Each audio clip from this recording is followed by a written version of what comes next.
कहानी की शुरुआत में हम एक आदमी और एक औरत को देखते हैं। आदमी का नाम सेंसे है और औरत का नाम सच्चान। मौसम खराब था और तेज बारिश हो रही थी। वो दोनों नदी के पास आ जाते हैं। सच्चान उससे कहती है कि हमें साथ जाना चाहिए, जिस पर वो कहता है कि हाँ तुमने सही कहा। इसके बाद वो दोनों एक लाल धागे को अपने हाथों से बांध लेते हैं। देखकर ऐसा लग रहा था कि वो दोनों नदी में कूदकर अपनी जान देने वाले हैं, पर इससे पहले कि वो ये कर पाती अचानक से यहाँ ट्रक कौन आकर इन दोनों को हिट कर देता है और इस तरह हमें पता चलता है कि इस दिन एक महान लेखक और उसकी प्रेमिका मारे गए। अगले सीन में हम फिर से सेंसे को देखते हैं, जिसकी आंख खुलती है और वो अपने आप को एक चर्च जैसी जगह पर पाता है। वो कहता है कि क्या यही वो जगह है जहाँ पर लोग मरने के बाद आते हैं। देखने में उसे ये जगह वेस्टर्न टाइप लग रही थी। तभी एक आवाज आती है जो कहती है नहीं, ये वो जगह नहीं है जहाँ लोग मरने के बाद आते हैं। तुम्हारा स्वागत है एडवेंचरर। सेंसे उससे पूछता है कि वो कौन है, जिस पर वो बताती है कि मैं दूसरी दुनिया से आने वाले लोगों को गाइड करती हूँ और मेरा नाम अनेते है। वो उसे ये दुनिया दिखाती है और कहती है कि ये उसकी दुनिया से बहुत अलग है। यहाँ हर तरह की बीस्ट, मॉन्स्टर और डीमन रहते हैं। तुम इस दुनिया में टेलीपोर्ट होकर आए हो ताकि इस दुनिया के लोगों की मदद कर सको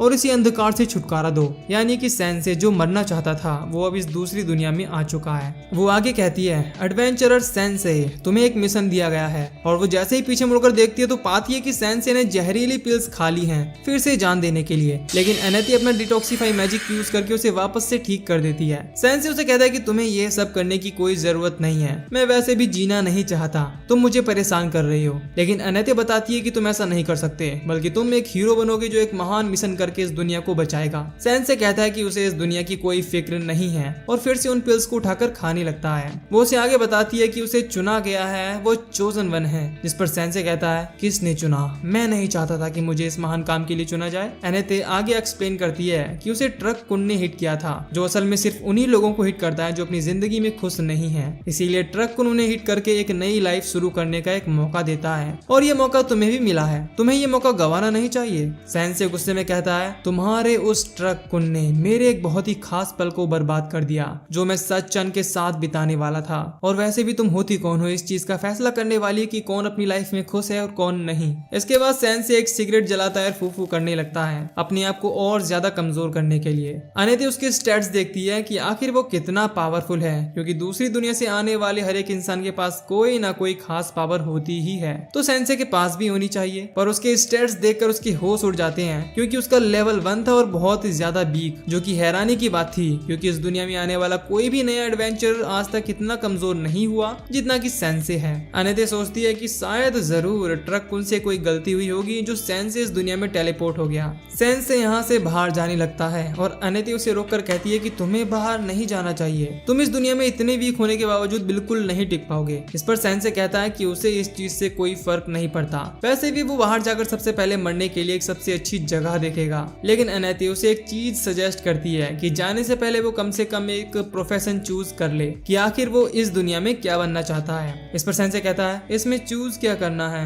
मैं एक पैदाइशी राइटर हूँ। इतना कहने के बाद वो चला जाता है। अनेती अब सोचने लगती है कि आज तक वो कभी भी ऐसे इंसान से नहीं मिली। वो हर किसी नए बाहर की दुनिया से आने वाले से मिलने पर एक्साइटेड होती थी। हर कोई किसी न किसी वे में ताकतवर था। अनलाइक सेंसे, वो कब से ऐसे ही किसी इंसान के आने का इंतजार कर रही थी। सेंसे बाहर आता है और वो अभी भी वो जहरीली पिल्स ऐसे खा रहा था जैसे कैंडी खा रहा हो। तभी उसे एक लड़की की आवाज आती है जो मदद के लिए पुकार रही थी। वो लड़की सेंसे को देखती है और मदद मांगती है, लेकिन सेंसे क्रीपी सी स्माइल के साथ कहता है मरती हुई औरतें वाकई खूबसूरत लगती हैं। इस पर वो लड़की कहती है क्या तुम मजाक कर रहे हो, जल्दी करो और मुझे बचाओ। सेंसे उसे बचाने की एक्टिंग करता है और कहता है देखो मेरे हाथ तुम तक नहीं पहुंच पा रहे तो मैं तुम्हें नहीं बचा पाऊंगा। इसके तुरंत बाद वो ट्री मॉन्स्टर अपनी जड़ों से सेंसे को भी पकड़ लेता है और अब वो दोनों एक साथ लटक रहे हैं। लड़की कहती है देखो तुम्हारी वजह से अब हम दोनों मरने वाले हैं। फिर वो लड़की बताती है कि ट्री मॉन्स्टर के पास लाइफ फोर्स खींचने की पावर है, जिससे वो हमारी लाइफ फोर्स खींचकर हमें मार डालेगा।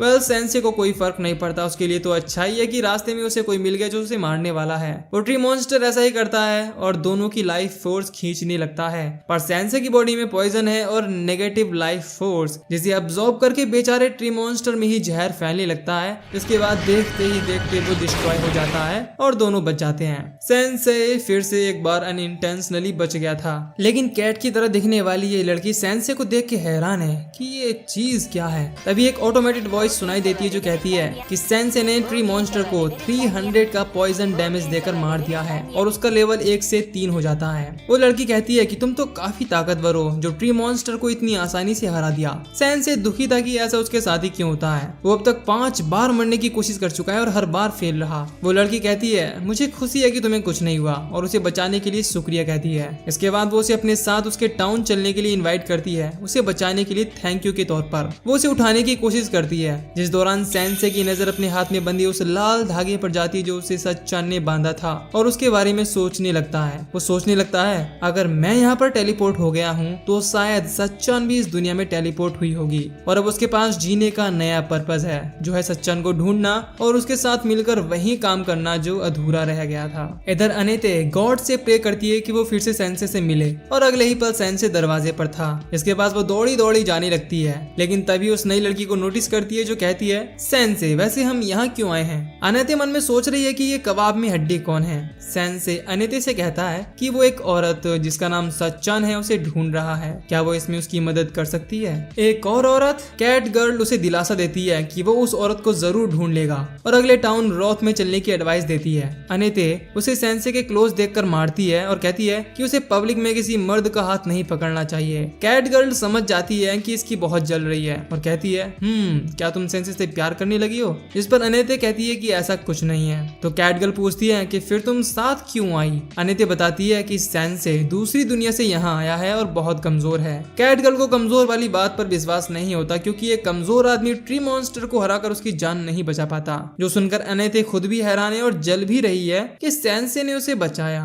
सेंसे इधर एक कॉफिन ढूंढ लेता है अपनी पर्सनैलिटी के हिसाब से और कहता है तामा अनेते मेरे लिए इससे अच्छी जगह सोने के लिए नहीं हो सकती थी और गुड नाइट कहकर सो जाता है। कैट गर्ल उससे कहती है कि उसका नाम तामा नहीं है, पर वो दोनों उसका नाम तामा रख देते हैं। अगले सीन में हम तामा और अनेते को देखते हैं जो बहुत ज्यादा मजदूरों की तरह मेहनत कर रहे थे सेंसे को खींचकर ले जाने में। इससे तामा फ्रस्ट्रेटेड हो जाती है और कहती है सेंसे तुम्हें पैदल चलना चाहिए, पर उसे सेंसे से कोई रिस्पॉन्स नहीं आता। ये देखकर तामा थोड़ी घबरा जाती है और अनेते से पूछती है कि कहीं वो मर तो नहीं गया। इस पर अनेते उसका स्टेटस चेक करती है और कहती है नहीं, बल्कि वो रेस्ट इन पीस मोड में है। फाइनली वो एक सिटी में पहुंच जाते हैं। तामा सेंसे को जगाती है। इसके बाद वो कॉफिन से बाहर आ जाता है और अपने चारों तरफ देखकर कहता है ये दुनिया इतनी भी बुरी नहीं है। इसके बाद अनेते सेंसे को पैलेस में चलने के लिए कहती है, यहाँ के किंग और प्रिंसेस से मिलने के लिए। ये तीनों किंग के पैलेस में आ जाते हैं जहाँ किंग थॉमस और उसकी बेटी प्रिंस चार्लेट उनका स्वागत करते हैं। किंग कहता है कि वो इतने लंबे सफर के बाद थक गए होंगे, इसीलिए रात को पैलेस में ठहरने के लिए इनवाइट करता है। तामा और अनेते इसके लिए उसका शुक्रिया करते हैं, पर किंग की ये कंडीशन है उसे एडवेंचर स्टोरीज बहुत ज्यादा पसंद है, इसीलिए वो सेंसे से एक अच्छी सी एडवेंचर स्टोरी सुनना चाहता है। अब सेंसे जो एडवेंचर के नाम पर सिर्फ कॉफिन में पड़ा हुआ था कहता है ठीक है मैं आपको बताता हूँ कॉफिन में सोना कैसा लगता है। बेचारे किंग की ये सुनकर हालत खराब हो जाती है और सोचता है कि क्या वो उसे धमकाने की कोशिश कर रहा था। माहौल बिगड़ता देख अनेते किंग से कहती है कि प्रिंसेस चार्लेट काफी सुंदर है। इस पर जवाब में किंग कहता है हाँ उसकी जल्द ही शादी होने वाली है और मैं तुम लोगों की सलाह लेना चाहूंगा। इसके बाद किंग 2 दावेदारों को बुलाता है, गोमेज एक बहादुर योद्धा और दूसरा ऑटो जिसे म्यूजिक बजाना काफी पसंद है। अब क्योंकि आए दिनों मॉन्स्टर्स अटैक करते रहते हैं और वो काफी बूढ़ा भी हो रहा है, इसीलिए उसे एक सूटेबल पर्सन चाहिए जो किंग बनकर राज्य और चार्लेट को आने वाले खतरों और डीमन से बचाए। चार्लेट भी श्योर नहीं है कि उसे किसे चुनना चाहिए, इसीलिए उसे भी सेंसे और उसके दोस्तों की ओपिनियन चाहिए। सेंसे कहता है मुझे ये कैसे पता होना चाहिए उसका फ्यूचर हस्बैंड कैसा होगा या कौन होगा। इसका फैसला सिर्फ चार्लेट को करना चाहिए क्योंकि ये एक बहुत ही खास फैसला है, ना कि हम जैसे एडवेंचरर से पूछना चाहिए जो अभी अभी यहाँ आए हैं। सेंसे किंग से ये तक कह देता है कि तुम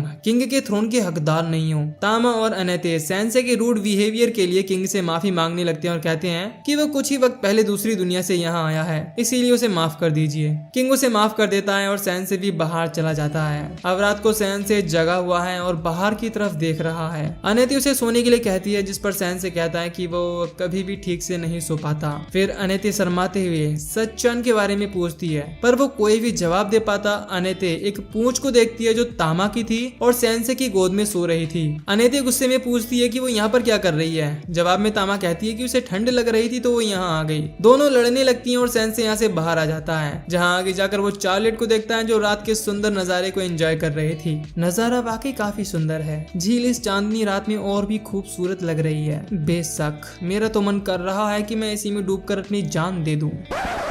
खैर सेंसे अपनी छोट चार्लेट की परेशानियों पर लाइट डालता है। चार्लेट कहती है कि गोमेज को ज्यादा वक्त नहीं हुआ है और वो उनकी आर्मी में सबसे बहादुर और ताकतवर है, इसीलिए उसे गोमेज को चूज करना चाहिए। और दूसरी तरफ ऑटो, जो कि उसका बचपन का दोस्त है, जब भी उसने अपनी लाइफ में डाउन फील किया उसके म्यूजिक ने उसे अच्छा फील कराया। सेंसे कहता है कि ये अच्छी बात है कि तुम अपने पिता की फिक्र करती हो, पर मैंने खुद अपनी लाइफ में किसी की सलाह नहीं ली कि मुझे कैसे जीना चाहिए। तुम्हें भी अपने फैसले खुद लेने चाहिए। इतना कहने के बाद वो यहाँ से चला जाता है। अगले दिन राजा फिर से उन तीनों को बुलाता है और बताता है कि चार्लेट ने फाइनली चूज कर लिया है कि वो किससे शादी करने वाली है और मुझे अच्छा लगेगा कि तुम लोग विटनेस के तौर पर यहाँ रहो। चार्लेट आती है और सरप्राइजिंगली सेंसे को अपने हस्बैंड के तौर पर चूज कर लेती है और कहती है मैं सेंसे के साथ जीना और मरना पसंद करूंगी।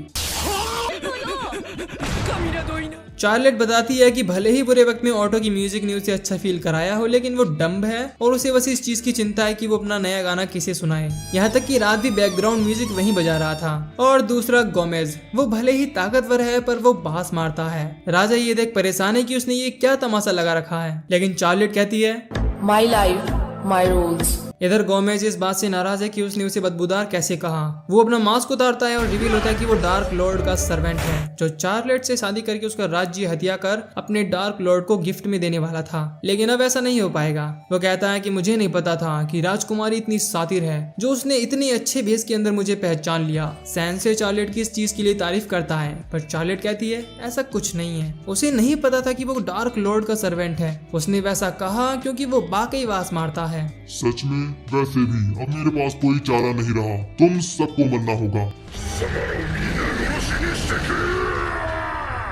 गोमेज हर तरफ तबाही मचाने लगता है और तामा उसे रोकने के लिए उसका सामना करती है और 2-4 किक मारती है, पर इससे गोमेज का कुछ नहीं होता। वो उसको सींग भी तोड़ने की कोशिश करती है पर नाकाम हो जाती है। पीछे ऑटो हनी सिंह की तरह इस सिचुएशन में भी म्यूजिक बजाने लगता है। इस तबाही के बीच सेंसे गोमेज के सामने 2 शब्दों की अपनी रिक्वेस्ट रखता है और कहता है सुन मोटी बुद्धि वाली गाय, क्या तुम हम लोगों को पहले मार सकते हो? अगर ऐसा हो जाता तो मेरी किस्मत पर 4 चांद लग जाएंगे। सेंसे चार्लेट का हाथ पकड़ लेता है क्योंकि उसने उसके साथ मरने की कसम जो खाई थी। गोमेज कहता है ठीक है, तुम्हें ठिकाने लगाने के बाद मैं इस राज्य को मिट्टी में मिला दूंगा और सभी लोगों को चुन चुन कर मारूंगा। सेंसे कहता है जो मर्जी आए वो करना, ये हमारी प्रॉब्लम नहीं है। पर चार्लेट को ये सब अच्छा नहीं लगता। गोमेज अपने सींग पहने करता है और तेजी से उन दोनों की तरफ बढ़ता है। इस दौरान चार्लेट रियलाइज करती है कि नहीं, वो मरना नहीं चाहती क्योंकि उसके बाद इस राज्य और इसके लोगों का ख्याल रखने वाला कोई और नहीं होगा, और सेंसे के साथ मरने के डिसीजन को रिग्रेट करती है। अब इससे पहले कि गोमेज इन दोनों को हिट करता,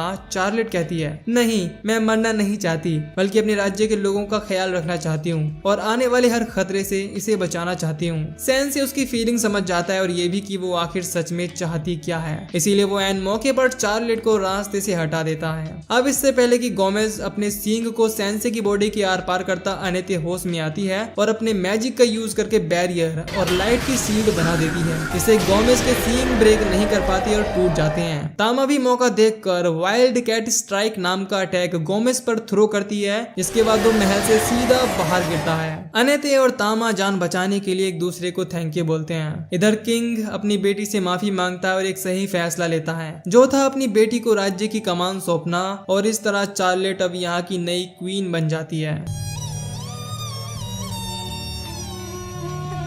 इधर अनेते और तामा फिर से सेंसे का कॉफिन खींच कर ले जा रही होती हैं और उन्हें डाउट है कि क्या चार्लेट का क्वीन बनना सही है, क्योंकि वो बस 16 साल की है। इस पर सेंसे कहता है हमें इसकी चिंता करने की कोई जरूरत नहीं है, ये उसका खुद का डिसीजन है। वैसे भी मरती हुई औरतों से ज्यादा खूबसूरत अपने खुद के पैरों पर खड़ी होने वाली औरतें होती हैं।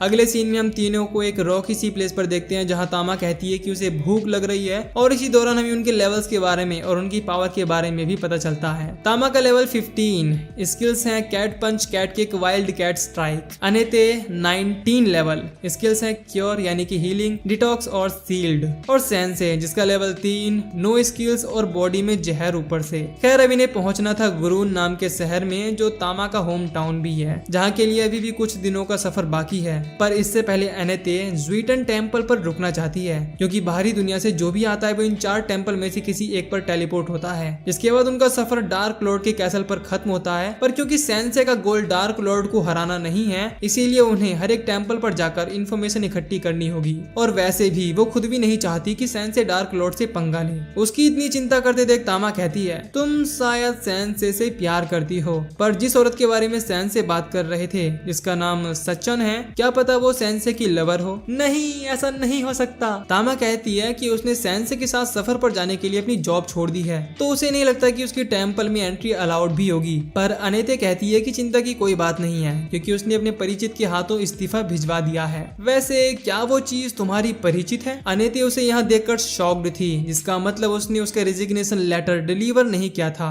और सेंसे का खून चूसने में बिजी था। अनेते उसे डांटती है और वो अपने मुंह से उसका रेजिग्नेशन लेटर बाहर निकालता है। सेंसे को ये चीज काफी प्यारी लगती है और वो उसका नाम मेलोस रख देता है, जो उसे भी काफी पसंद आता है। इतना करने के बाद वो फिर से कॉफिन में सो जाता है। तभी आसमान से एक बड़ा सा ड्रैगन इनके सामने आ धमकता है, जिसे देखकर तामा और अनेते दोनों की हालत खराब हो जाती है। तामा कहती है कि ये तो दुनिया का सबसे ताकतवर ड्रैगन है, पर ये यहाँ क्या कर रहा है। तभी कोई उस ड्रैगन को रियू का नाम से पुकारता है और कहता है, रुक जाओ। फिर वो एक सीक्रेट लैंग्वेज में उससे बात करके उसे शांत कर देती है। तामा और अनेते ये देख हैरान है कि उसने ड्रैगन को कैसे काबू में कर लिया। वो उससे पूछती है कि वो कौन है, जिस पर वो कहती है, इस एरिया में मेरे मॉन्स्टर घूम रहे हैं, तुम्हें यहाँ से जल्द निकल जाना चाहिए। पीछे उस कॉफिन को देखकर उसे लगता है कि पहले ही कोई मर चुका है, लेकिन सेंसे बाहर आकर कंफर्म करता है कि नहीं, वो बस आराम कर रहा था। अनेते सेंसे को इंट्रोड्यूस करती है और कहती है, थोड़ा टेढ़ा है पर बाहरी दुनिया का ये छोरा है। बाहरी दुनिया का नाम सुनकर वो किल मोड में आ जाती है, जैसे बाहरी दुनिया वाले उसके जानी दुश्मन हो। उसे मारने का मन बना लेती है और मैजिक अटैक उसकी तरफ थ्रो करती है। अनेते शील्ड बना लेती है, पर अटैक इतना पावरफुल था कि वो उसे रोक नहीं पाती। अनेते ये देख कहती है कि वो उसका सामना नहीं कर पाएंगे। सेंसे को बचाने के लिए दोनों उसके सामने खड़ी हो जाती है, पर उसका ऑरा इतना पावरफुल था कि वो उसके सामने खड़े भी नहीं हो पा रहे थे। उसके गले का मार्क उन्हें डार्क लॉर्ड जैसा लगता है, जिससे वो समझ जाती है कि वो इतनी पावरफुल क्यों है। सेंसे दोनों को पीछे हटने के लिए कहता है, सिंस उसकी दुश्मनी सिर्फ बाहरी दुनिया वालों से है, और अपने आप को उसके हवाले कर देता है और कहता है, तुम जो चाहो वो मेरे साथ कर सकती हो, मैं मरने के लिए तैयार हूँ। वो मौका नहीं गवाती। मेरा नाम वॉल्डेलिया है, बाहरी दुनिया से आए एडवेंचरर। इतना कहकर वो जाने लगती है। अनेते और तामा की हालत भी काफी खराब हो चुकी थी। वो सेंसे को ब्लीड करता देख खुद भी बेहोश हो जाते हैं। सेंसे फिर से खड़ा हो जाता है और वॉल्डेलिया के पास आकर कहता है, तुम्हारी तरह मैं भी किसी से बहुत नफरत करता था, इतना कि उसे मैंने धमकी भरा लेटर तक भेजा था, और शायद तुम भी अभी इस कंडीशन में हो क्योंकि तुम्हारी आंखों में काफी दर्द है। क्या मैं इसकी वजह जान सकता हूँ? उसकी अचानक से खड़े होकर ये डायलॉग मारना और उसकी चिंता करना ये देख वॉल्डेलिया की हालत खराब हो जाती है और वो अपने ड्रैगन पर बैठ के भाग निकलती है। इसके बाद सेंसे फिर से गिर जाता है। मेलोस पत्थर के पीछे छुपकर ये सब देख रहा था, इसीलिए वो कारपेट बनकर उन तीनों को लेकर एक टेंपल पर पहुंच जाता है, जिसकी प्रीस्टेस यानी कि बिशप अनेते की दोस्त ईशा थी। अगले दिन हम सेंसे को एक शॉप पर देखते हैं, जो वहां से पॉइजन की एक बोतल खरीदता है। दुकानदार बताता है कि एक बहुत ही अच्छी पॉइजन है मॉन्स्टर्स पर यूज करने के लिए, लेकिन सेंसे खुद ही वो पॉइजन पीने लगता है क्योंकि उसकी तबीयत जरूरत से ज्यादा जो अच्छी हो गई थी। खैर अनेते ईशा की मदद के लिए शुक्रिया कहती है और पूछती है कि क्या वो किसी ऐसे बाहरी दुनिया से आई औरत को जानती है जिसका नाम सच्चान हो। इस पर ईशा कहती है कि नहीं, उसने ये नाम कभी नहीं सुना। पर ईशा अनेते से गुस्सा है क्योंकि उसने बाहरी दुनिया से आए इंसान के लिए अपनी जॉब छोड़ दी, क्योंकि बाहरी दुनिया के लोग अच्छे नहीं होते। इस दुनिया में आने के बाद जो पावर उन्हें मिलती है वो उसका गलत इस्तेमाल करते हैं। तभी यहाँ पर एक रैपर आता है बच्चन जी, जो उन दोनों से कहता है, हे लेडीज, तुम दोनों को आपस में लड़ना नहीं चाहिए। वो अपना नाम कोतारो बताता है और कहता है कि मेरे साथ तुम लोगों को थोड़े मजे कर लेने चाहिए, मेरे पास अनलिमिटेड मनी की स्किल्स है, आओ तुम लोगों को शॉपिंग कराऊं। लेकिन वो उस ठरकी को भगा देती हैं, जिस पर कोतारो कहता है कि वो अपने अपमान का बदला लेकर रहेगा। देखा, ये सारे बाहरी दुनिया वाले एक जैसे होते हैं। लेकिन अनेते उससे कहती है, नहीं, सेंसे अलग है, यहाँ तक कि उसके पास कोई स्किल भी नहीं है। आगे बताते हुए कहती है कि इसके बावजूद भी उसने डार्क लॉर्ड से उन दोनों को बचाया। गया। ये सुनकर ईसा हैरान रह जाती है और रिवील करती है कि ऐसा नहीं हो सकता क्योंकि डार्क लॉर्ड को बाहरी दुनिया वालों ने 7 दिन पहले ही हरा दिया है, जो जानकर अनेते शॉक्ड रह जाती है। अगले सीन में हम एक ड्रैगन को देखते हैं जो बाहरी दुनिया वालों के कैद में था और डार्क लॉर्ड के थ्रोन पर बैठा एक बंदा कहता है, तुम कितना भी चिल्ला लो कुछ नहीं होने वाला, तुम्हारा मास्टर वापस नहीं आने वाला, हम उसे ठिकाने लगा चुके हैं। दूर एक क्लिफ पर खड़ी वॉल्डेलिया डार्क लॉर्ड के कैसल को देख रही है और कहती है, पिताजी। इसे सुनकर हम जान पाते हैं कि वॉल्डेलिया डार्क लॉर्ड की बेटी है और उसके फादर के कैसल पर बाहरी दुनिया वालों ने अब कब्जा कर लिया है। इधर अनेती और तामा दोनों ही खुश हैं ये जानने के बाद कि बाहरी दुनिया वालों ने डार्क लॉर्ड को हरा दिया है। इसका मतलब था कि इस दुनिया में फाइनली अब शांति वापस लौट आएगी। लेकिन फिर उनके मन में ख्याल आता है कि अगर डार्क लॉर्ड मारा जा चुका है तो वो लड़की कौन थी। तामा अनेती से पूछती है कि 7 दिन पहले डार्क लॉर्ड मारा जा चुका है और 7 दिन पहले ही सेंस से इस दुनिया में आया है, इसका क्या मतलब हो सकता है, क्योंकि इस हिसाब से उसके यहाँ होने का कोई सेंस नहीं बनता। फिर सेंस से कहता है कि क्योंकि वो एक राइटर है तो सोच रहा है कि क्यों ना वो उन सारी घटनाओं को लिखे जो अब तक इस दुनिया में हुई हैं। खैर अनेती और तामा शॉपिंग पर जाने का डिसाइड करती हैं और सेंस से को एक हैवी आर्मर में छुपा देती हैं ताकि वो किसी मुसीबत में ना फंस जाए। और इस आर्मर की खास बात यह है कि ये छोटे मोटे मैजिक अटैक को डिफ्लेक्ट कर सकता है। कुछ देर बाद उसके पास ईसा आती है जो सेंस से कहती है कि तुम्हें अनेती से दूर रहना चाहिए, उसका दिल बहुत साफ है, वो किसी भी इंसान पर आसानी से विश्वास कर लेती है और मुझे लगता है कि तुम्हें उसे छोड़ना होगा। जवाब में सेंस से कहता है, मैंने उसे कैद करके नहीं रखा है, वो अपनी मर्जी से मेरे साथ है। तभी वुल्फ पर बैठे एक बंदे की एंट्री होती है। कोतारो उसकी चमचागिरी करते हुए कहता है, इनका नाम है लॉर्ड सुजुकी।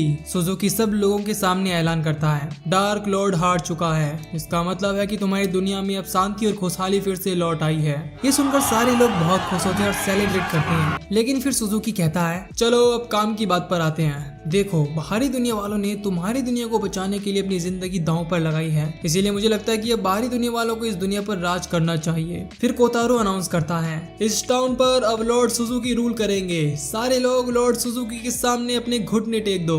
ये सुन लोग घबरा जाते हैं कि ये क्या हो रहा है। तभी कोतारो अनेती और तामा को देख लेता है और सुजुकी को बताता है कि यही वो दोनों हैं जिन्होंने उसके साथ बदतमीजी की थी। सुजुकी को ये बात पसंद नहीं आती कि उसने बाहरी दुनिया वाले के साथ बदसलूकी कैसे की, इसीलिए वो उसके सर पर हाथ रखकर अपनी स्किल का यूज करके उसे अपना पालतू बना लेता है, क्योंकि उसके पास किसी को भी अपना पेट बनाने की स्किल थी। तामा कोतारो से पूछने की कोशिश करती है कि उन लोगों ने अनेती के साथ क्या किया और उसे पीटने वाली होती है, लेकिन सुजुकी उसे भी अपना पेट बना लेता है। तभी ईसा बाहर निकल कर आती है और सुजुकी से कहती है कि तुम ये ठीक नहीं कर रहे हो और ये टाउन तुम्हारे सामने नहीं झुकेगा। इसके बाद सुजुकी अपने सभी वुल्व्स को लोगों पर छोड़ देता है, जिसके बाद वो पूरे शहर में तबाही मचाना शुरू कर देते हैं। इसके बाद सुजुकी ईसा से कहता है, मैं तुम्हारे चर्च को अब अपने कैसल की तरह यूज करूंगा। तबाही जारी है और लोगों में भगदड़ मची हुई है। इस दौरान तामा सेंसे के पास आकर उसके आर्मर पर अटैक करने लगती है, लेकिन जैसे ही आर्मर टूटता है हेलमेट उसके सर पर लग जाता है और वो बेहोश हो जाती है। सेंसे तामा को एक बैरल में बंद कर देता है।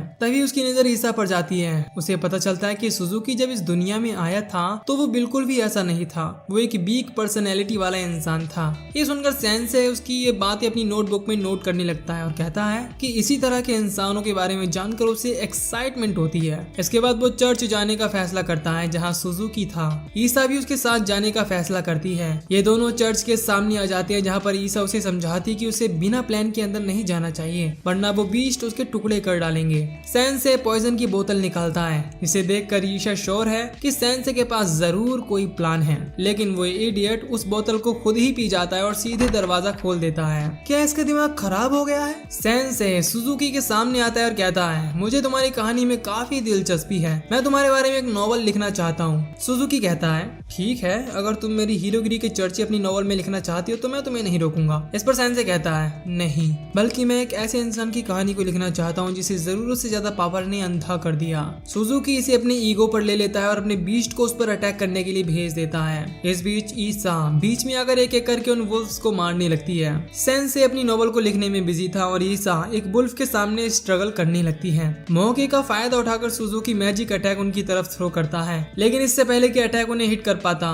मेलोस बीच में आ जाता है, जिससे वो अटैक डिफ्लेक्ट होकर सुजुकी और कोतारो की तरफ आ जाता है। मेलोस ने उसी आर्मर का हेलमेट पहन रखा था जिसमें अनेती और तामा ने उसे बंद किया था। इसकी खासियत मैजिक अटैक को डिफ्लेक्ट करना था। खैर कोतारो डरा हुआ है क्योंकि अब उनके पास और कोई वुल्फ्स नहीं बचे हैं, पर सुजुकी अपने सबसे ताकतवर वुल्फ को समन करता है जो सीधे जाकर सेंसे के शोल्डर पर बाइट कर लेता है, लेकिन सेंसे की बॉडी का वो जहर उसमें ट्रांसफर हो जाता है। इसके बाद वो वुल्फ मारा जाता है। ये देख दोनों हैरान रह जाते हैं। कोतारो मौका देखकर भाग निकलता है। ईसा सुजुकी से हार मानने के लिए कहती है, लेकिन फिर वो अनेते को समन करता है, जिसके बाद वो ईशा पर अटैक कर देती है। ईसा को समझ नहीं आता कि वो क्या करे, क्योंकि वो अपनी दोस्त को चोट नहीं पहुंचाना चाहती थी। फिर सेंसे अनेते की तरफ बढ़ने लगता है ताकि उसे बातों से समझा सके, लेकिन सुजुकी कहता है कि उसकी बातों का उस पर कोई असर नहीं होगा क्योंकि वो उसकी पेट जो है। लेकिन सेंसे अनेते के सामने आकर खड़ा हो जाता है और कहता है, मैं जानता हूँ तुम पिंजरे में बंद कोई बर्ड नहीं हो। अनेते अब उस पर अटैक नहीं कर पा रही थी, जो देख सुजुकी उसे फोर्सली ऑर्डर देता है कि वो उसे मार डाले, लेकिन अनेते उस खंजर को अपने आप को ही मार लेती है, जिससे वो सुजुकी के कंट्रोल से बाहर आ जाती है। सुजुकी ये देख हैरान था कि उसकी ओवर पावर्ड स्किल को सेंसे ने अपनी बातों से यूजलेस कर दिया। फिर वो पास पड़ी उस खंजर को उठाता है और अपने आप को मारने की कोशिश करता है, लेकिन इससे पहले कि वो ये कर पाता, सेंसे उसे रोक लेता है और कहता है कि मेरी नॉवल अभी कंप्लीट नहीं हुई है, तुम ऐसा नहीं कर सकते। इसके बाद वो उसे अपनी कहानी बताने के लिए कहता है। सुजुकी बताना शुरू करता है। कहता है कि उसे स्कूल में हमेशा बुली किया जाता था, उसे किसी पालतू की तरह यूज किया जाता था। उसने मरने के बारे में हजारों बार सोचा, पर उसके पास ये तक करने का करेज नहीं था। पर एक रात उसे ट्रक ने हिट किया, जिसके बाद उसकी आंख ईशा के सामने खुली और उसे पता चला कि वो इस दुनिया में टेलीपोर्ट हो गया है। इसके बाद उसने अपनी स्पेशल एबिलिटी पेट का यूज करके बहुत से जानवरों को अपना पेट बनाया, लेकिन यहाँ के लोगों ने भी उसके साथ अच्छा सलूक नहीं किया। और वैसे भी जिसके साथ उसकी दुनिया वालों ने बहुत गलत किया हो, वो कैसे अचानक से पावर मिलने के बाद दूसरी दुनिया का हीरो बन सकता है। यह इतना आसान नहीं है, मैं बस एक कमजोर सा डरपोक हूँ। सेंसे फिर कहता है, मेरी नॉवल कंप्लीट हो चुकी है। नॉवल है ऐसे दुखी इंसान की जिसे इस दुनिया में हीरो के तौर पर जीने का एक मौका मिला, पर अपनी कमजोरी की वजह से वो ना तो हीरो बन सका और ना ही एक विलन। इसके बाद सेंसे अपनी नोटबुक में लिखता है, no longer allowed in another world. इसके बाद उसकी नोटबुक से एक तेज रोशनी निकलती है और नोटबुक के पेपर सुजुकी को चारों तरफ से घेर लेते हैं। देखते ही देखते वहाँ पर टेलीपोर्टेशन मैजिक सर्कल अपीयर होता है और पलक झपकते ही सुजुकी वहाँ से गायब हो जाता है। ईसा और अनेते यह देखकर हैरान हो जाते हैं, मानो ये इम्पॉसिबल हो, क्योंकि सेंसे ने सुजुकी को वापस से अपनी दुनिया में भेज दिया था। अनेते सेंसे की पावर स्टेट्स दोबारा देखती है और अब उसके पास एक स्पेशल स्किल भी थी, राइटिंग। ईसा ये सब देखकर सोचती है कि कहीं सेंसे इस दुनिया में इसीलिए तो नहीं टेलीपोर्ट हुआ ताकि वो बाहरी दुनिया के बुरे लोगों से लड़ सके। खैर, पैट किए गए वुल्व्स वापस जाने लगते हैं और तामा भी ठीक हो चुकी थी। इधर ईशा अनेते से कहती है कि वो सेंसे के बारे में गलत थी और अब उसके लिए आने वाले सफर और भी खतरनाक होंगे, तो उसे सेंसे और खुद का ख्याल रखना होगा। फिर वो सेंसे से सुजुकी के बारे में पूछती है कि क्या वो अपनी दुनिया में वापस लौटकर फिर से दुख भरी जिंदगी जी रहा होगा। इस पर सेंसे कहता है कि नहीं, भले ही उसकी कहानी इस दुनिया में खत्म हो गई हो, लेकिन उसकी खुद की दुनिया में वो अपनी कहानी को किस मोड़ पर ले जाना चाहता है ये अभी भी उसी के हाथ में है। दूसरी तरफ हम सुजुकी को देखते हैं, जो अपनी लाइफ को एक नई सिरे से शुरू करना चाहता था, इसीलिए वो सुपरमार्केट में एक जॉब ले लेता है। इधर हम यहाँ के सोनटैग रीजन के बीव कैथेड्रल यानी कि बड़े चर्च को देखते हैं, जहाँ पर बिशप ईसा आती है और वो एक दूसरे बिशप जिसका नाम वुल्फ है उससे मिलती है। और इन दोनों की बातचीत से पता चलता है कि वुल्फ बेबड़ा है, क्योंकि वो जिस इलाके का बिशप है या कहें पादरी है, उसे वहाँ ड्वार्फ्स की बदबू को सहना पड़ता है। फिर यहाँ आर्क बिशप आता है और वुल्फ को कहता है कि उसे रेसिज्म जैसी बातें नहीं करना चाहिए, वो भी पेपल स्टेट में यानी कि इस चर्च में। इसके बाद यहाँ इन सभी का सीनियर आता है और सभी को अपनी अपनी सीट लेने के लिए कहता है। इससे पहले कि इन लोगों की मीटिंग शुरू हो पाती, वहाँ पर एक और बिशप आती है जो देरी से आने के लिए माफी मांगती है। इसका इस मीटिंग में फर्स्ट टाइम था, क्योंकि वो अर्स्टेन टेम्पल की नई बिशप थी। इसका नाम था आर्या और ये असल में अनेते की रिप्लेसमेंट थी। इसके बाद एक एक करके सारे बिशप अपनी अपनी इलाकों के बारे में बताने लगते हैं कि उनकी रीजन में शांति और खुशहाली है। लेकिन फिर ईशा बताती है कि हाल ही में उसके रीजन में एक बाहरी दुनिया वाले ने, जिसका नाम सुजुकी था, उसने आधे व्हील टाउन को बर्बाद कर दिया और अब वो रिनोवेशन फेज में है। ये सुनकर इनका सीनियर कार्डिनल मिलर कहता है कि मुझे तुम लोगों से बाहरी दुनिया वालों के बारे में ही बात करनी थी। वो अब चाहते हैं कि हम उस टेलीपोर्टेशन को बंद कर दे जहाँ से बाहरी दुनिया के लोग आते हैं, क्योंकि अब डार्क लॉर्ड हार चुका है और उसकी जगह 7 नए बाहरी दुनिया वालों ने ले ली है, जो डार्क लॉर्ड के जितने ही बुरे हैं। अब क्योंकि ईशा ने सेंसे की पावर को देखा था, इसीलिए वो उन सबको बताती है कि इन बाहरी दुनिया वालों से लड़ने के लिए सेंसे उनके काम आ सकता है, जिससे वो हाल ही में मिली थी। उसके पास एक स्पेशल स्किल है जिसकी मदद से वो बाहरी दुनिया के लोगों को उनकी दुनिया में वापस भेज सकता है। ये सुनकर सारे शॉक हो जाते हैं कि क्या वाकई ऐसी पावर एग्जिस्ट करती है। ऐसा कहती है हाँ सच में ऐसी पावर एग्जिस्ट करती है। तभी यहाँ पर इन सभी का सीनियर पोप आ जाता है जो कहता है ईशा तुम्हारा ये नया दोस्त हमारे लिए उम्मीद की किरण बन सकता है, क्या तुम मुझे उसके बारे में और बता सकती हो। इधर अनेते और तामा सेंसे को घसीटते हुए अगले टाउन तक ले आती है जहाँ वो ठहर सकते हैं। पास ही में एक लड़का मिलता है जिसका नाम नीर था। वो कहता है कि अगर तुम्हें मेरी हेल्प चाहिए तो बता देना, क्योंकि मैं पैसों के बदले में तुम्हारे लिए एक ताकतवर साथी ढूंढ सकता हूँ जो सफर में तुम्हारे काम आएगा और यही मेरा काम है। तामा को ये आइडिया पसंद आता है क्योंकि उसके बाद कम से कम उसे ये कॉफिन तो नहीं खींचना पड़ेगा। इसके बाद अनेती उसे 40,000 जेरी को देने के लिए राजी हो जाती है। वो उनसे पैसे ले लेता है और यहाँ से जाते हुए कहता है कि वो जल्द ही बहादुर योद्धा को लेकर वापस आएगा। फिर ये ठहरने के लिए जगह ढूंढ लेते हैं और वो लोग अभी भी उस लड़के का इंतजार कर रहे थे, लेकिन रिसेप्शनिस्ट इन्हें बताती है कि असल में उनके साथ स्कैम हो चुका है। ये सुनकर अनेते और तामा बहुत घबरा जाते हैं क्योंकि उन्होंने उसे 40,000 जेरी को दिए थे। इस पर सेंसे कहता है कि उसे पहले से ही कुछ गड़बड़ लग रही थी क्योंकि उसकी आंखों में उसे बचपन नजर नहीं आ रहा था। रिसेप्शनिस्ट आगे बताती है कि वो एक अनाथ लड़का है, स्कैम करके वो अपना गुजारा करता है। कोई भी उसके आगे पीछे नहीं जो उसे समझाए कि क्या गलत है और क्या सही। इधर हम उस लड़के को देखते हैं जो अपनी स्वॉर्ड को देख रहा था, लेकिन तभी कुछ लोग उसे किडनैप कर लेते, उसका सारा सामान लूट लेते हैं। वो उनसे पूछता है कि तुम मेरे साथ क्या करने वाले हो। इस पर वो लोग कहते हैं कि हम तुझे ठिकाने लगा देंगे। इस पर वो कहता है कि नहीं, बाहरी दुनिया के लोग आकर उसे बचा लेंगे। इस पर ये तीनों रिवील करते हैं और कहते हैं हम तीनों भी तो बाहरी दुनिया के ही लोग हैं। ये जानकर वो शॉक्ड रह जाता है। इसके बाद इनमें से एक अपना अल्टीमेट वेपन निकालता है जिसकी मदद से वो उसे ठिकाने लगाने वाला था, लेकिन इससे पहले कि वो ट्रिगर दबा पाता यहाँ पर सेंसे आ जाता है जो उसे इंटरप्ट कर देता है और तीर उसके साथी को लग जाता है। वो लोग सेंसे को मारने की कोशिश करते हैं, लेकिन सेंसे कहता है ठीक है, अगर तुम लोग मुझे मारना चाहती हो तो मार दो, लेकिन अच्छा होगा अगर तुम ये तीर सीधा यहाँ मेरे दिल में मारो। उस बंदे का दूसरा साथी उसे बताता है कि ये बंदा भी हमारी तरह बाहरी दुनिया का है। वो लोग शॉक्ड रह जाते हैं जब देखते हैं कि वो उन लोगों से डर नहीं रहा बल्कि एक्साइटेड है।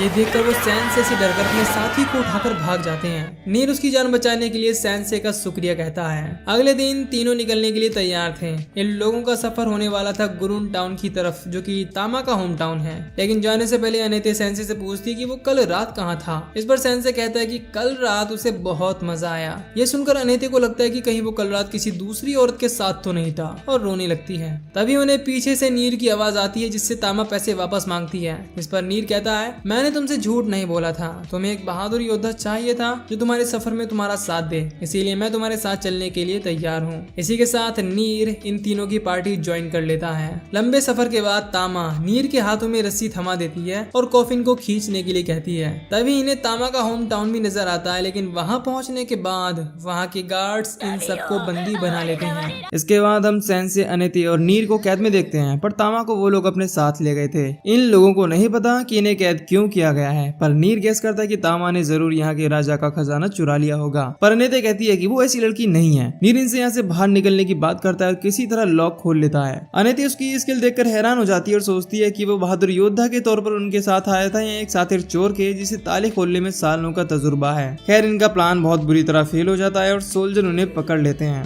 अब इन सबको किंग साइबेरियन के सामने लाया जाता है और राजा बताता है कि तुम लोग यहाँ पर इसीलिए हो क्योंकि तुम लोगों ने मेरी बेटी को किडनैप किया था और तुम लोगों को एग्जीक्यूट किया जाएगा। एग्जीक्यूशन के नाम से सेंसे के अलावा कोई भी खुश नहीं था, पर सभी हैरान है कि इन्होंने किंग की बेटी को कब किडनैप कर लिया। तभी यहाँ प्रिंसेस आती है जो कोई और नहीं बल्कि तामा थी और उसका असली नाम माटिल्डा है। उसे देख नीर और अनेती की तो आगे फटी की फटी रह जाती हैं और तामा अपने पिता को बताती है कि वो किडनैप नहीं हुई थी बल्कि वो अपनी मार्शल आर्ट स्किल को इम्प्रूव करने के लिए अलग अलग देशों में घूम रही थी और इन तीनों को छोड़ने की डिमांड करती है। किंग उन तीनों को छोड़ने के लिए राजी हो जाता है, पर तामा को प्रॉमिस करना होगा कि वो एक प्रिंसेस की तरह बिहेव करेगी और उसकी बात मानेगी। तामा उन तीनों की तरफ देखती है और अपने पिता की बात मान जाती है। इसके बाद वो इन तीनों से कहती है मुझे माफ करना, पर मुझे लगता है अब हमारी जर्नी साथ में कंटिन्यू नहीं हो पाएगी। इसके बाद हम उन तीनों को यहाँ के एक रेस्टोरेंट में देखते हैं। तभी एक वेट्रेस आती है और इन तीनों से पूछती है कि क्या आप लोग राजकुमारी माटिल्डा को जानते हैं। इस पर अनेती हाँ में जवाब देती है। ये वेट्रेस अपना नाम फोने बताती है और कहती है कि वो प्रिंसेस माटिल्डा के लिए उनके पैलेस में काम किया करती थी। सेंसे को तामा की कहानी लिखने में इंटरेस्ट था क्योंकि पहली बार जब वो उससे मिला था तो ट्री मॉन्स्टर उसे मारने वाला था और अब वो अपने पैलेस में उसके खुद के पिता की वजह से कैद है। इसीलिए वो फाउने से रिक्वेस्ट करता है कि वो तामा के पास्ट के बारे में उसे सब कुछ बताए जो वो जानती है। इधर तामा ये सोचकर हंस रही है कि जब अनेते और नीर को उसकी सच्चाई के बारे में पता चला था तो उनका मुंह खुला का खुला रह गया था, जबकि सेंसे को इस बात से कोई फर्क नहीं पड़ा। इस दौरान वो अपनी खिड़की के बाहर एक बिल्डिंग के ऊपर किसी को देखती है। इसका नाम काईवारा था। तामा के फादर अपने सोल्जर के साथ उसे कन्फ्रंट करने के लिए आ जाता है और कहता है कि वो कौन है और कहां से आया है। वो अपने आप को इंट्रोड्यूस करता है और कहता है कि मैं उन 7 बाहरी दुनिया के लोगों में से एक हूँ जिसने डार्क लॉर्ड को हराया है। मुझे प्यार से फॉलन एंजल ऑफ ग्लूटनी भी कहते हैं। वो ये भी कहता है कि वो इस नेशन को अपने कंट्रोल में लेने आया है और साथ ही एक डेमी ह्यूमन को खाने के लिए, स्पेशली एक फीमेल, या सीधा सीधा कहें तो वो राजकुमारी को खाना चाहता था। किंग उसे रोकने के लिए सोल्जर्स को अटैक करने के लिए भेजता है, लेकिन काईवारा अपनी स्किल का यूज करके उन सभी सोल्जर को खा जाता है। अब किंग खुद उसको कन्फ्रंट करता है और अपना powerful attack wild cat form use करता है और उसका काईवारा पर कोई असर नहीं होता। काईवारा कहता है माफ करना, पर मैंने सुबह नाश्ते में बहुत सारे गोलम खा लिए थे, जिस वजह से तुम्हारा अटैक मुझ पर बेअसर हो गया। अब किंग काईवारा को पकड़ना नहीं चाहता बल्कि मारना चाहता है, इसीलिए वो अपना पावरफुल अटैक चार्ज करता है और उसकी तरफ बढ़ने लगता है और कहता है कि तूने मेरे आदमियों को मार डाला, अब तू रहम की भीख भी मांगे तो तुझे नसीब नहीं होगी। काईवारा भी अपनी स्किल को रेडी रखता है और इससे पहले कि कोई भी एक दूसरे को मार पाता, तामा यहाँ पहुंच जाती है और देखती है कि ये वही आदमी है जो उसने कुछ देर पहले बिल्डिंग के ऊपर देखा था। वो अपने फादर की हेल्प करने के लिए कहती है, पर किंग उसे रोक देता है और कहता है कि तुम लियोन की जगह कभी नहीं ले पाओगी। इधर फाउनी उन्हें बताती है कि तामा का एक ट्विन ब्रदर था जिसका नाम लियोन था। वो ग्रून की गद्दी का वारिस था।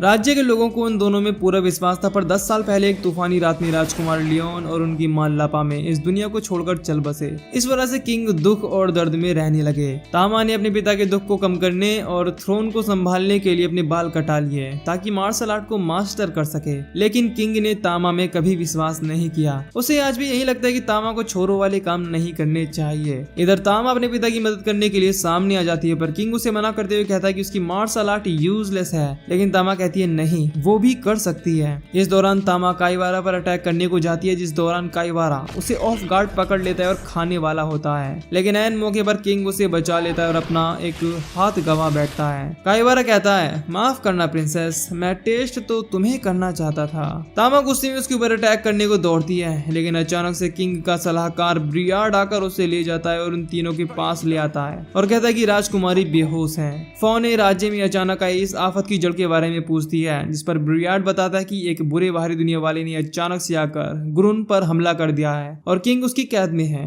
इसके बाद काईवारा यहाँ की जनता जनार्दन के सामने ये ऐलान करता है कि अब से वो यहाँ का राजा है और उसकी फेवरेट डिश यहाँ की औरतें होंगी, और किसी मर्द ने चू चाकी तो वो से भी खा जाएगा। तभी एक सिटीजन उसके सामने बगावत करने लगता है, जिसके बाद वो सबके सामने उसे खा जाता है, जिसे देख लोगों में भगदड़ मच जाती है। पर काईवारा कहता है कि वो यहाँ से भाग नहीं पाएंगे क्योंकि चारों तरफ से मॉन्स्टर्स की कड़ी पहरेदारी है। इधर सपने में तामा को उसकी मदर दिखाई देती है जो उसे इनकरेज करती है अपने सपने को पूरा और वही करने को जो वो चाहती है। फिर उसकी नींद खुल जाती है। बाहर आने के बाद वो सबसे पहले अपने फादर को बचाने के लिए जाने लगती है, पर ब्रियार्ड उसे रोक लेता है। तामा कहती है कि उसे यहाँ के लोगों के लिए और अपने लेट ब्रदर लियोन के लिए काईवारा का सामना करना ही होगा। अनेती उसे इस समय किसी भी कदम को उठाने से मना कर देती है और कहती है कि मैंने उस घटना के बारे में सुना है जिसमें तुम्हारी माँ और भाई गुजर गए थे। उस इंसिडेंट ने यहाँ की जनता जनार्दन की आंखें नम कर दी थी, क्योंकि यहाँ के लोगों को किंग और उसकी फैमिली से प्यार है और अभी यहाँ के लोगों की इकलौती उम्मीद तुम खुद हो। इसके बाद सेंसे अनेते, नीर और मेलोस को साथ चलने के लिए कहता है और वो पहुंच जाते हैं गेट कीपर के पास। सेंसे कहता है कि मैं चाहता हूँ कि किंग काईवारा मुझे खा ले, मुझे बहुत खुशी होगी।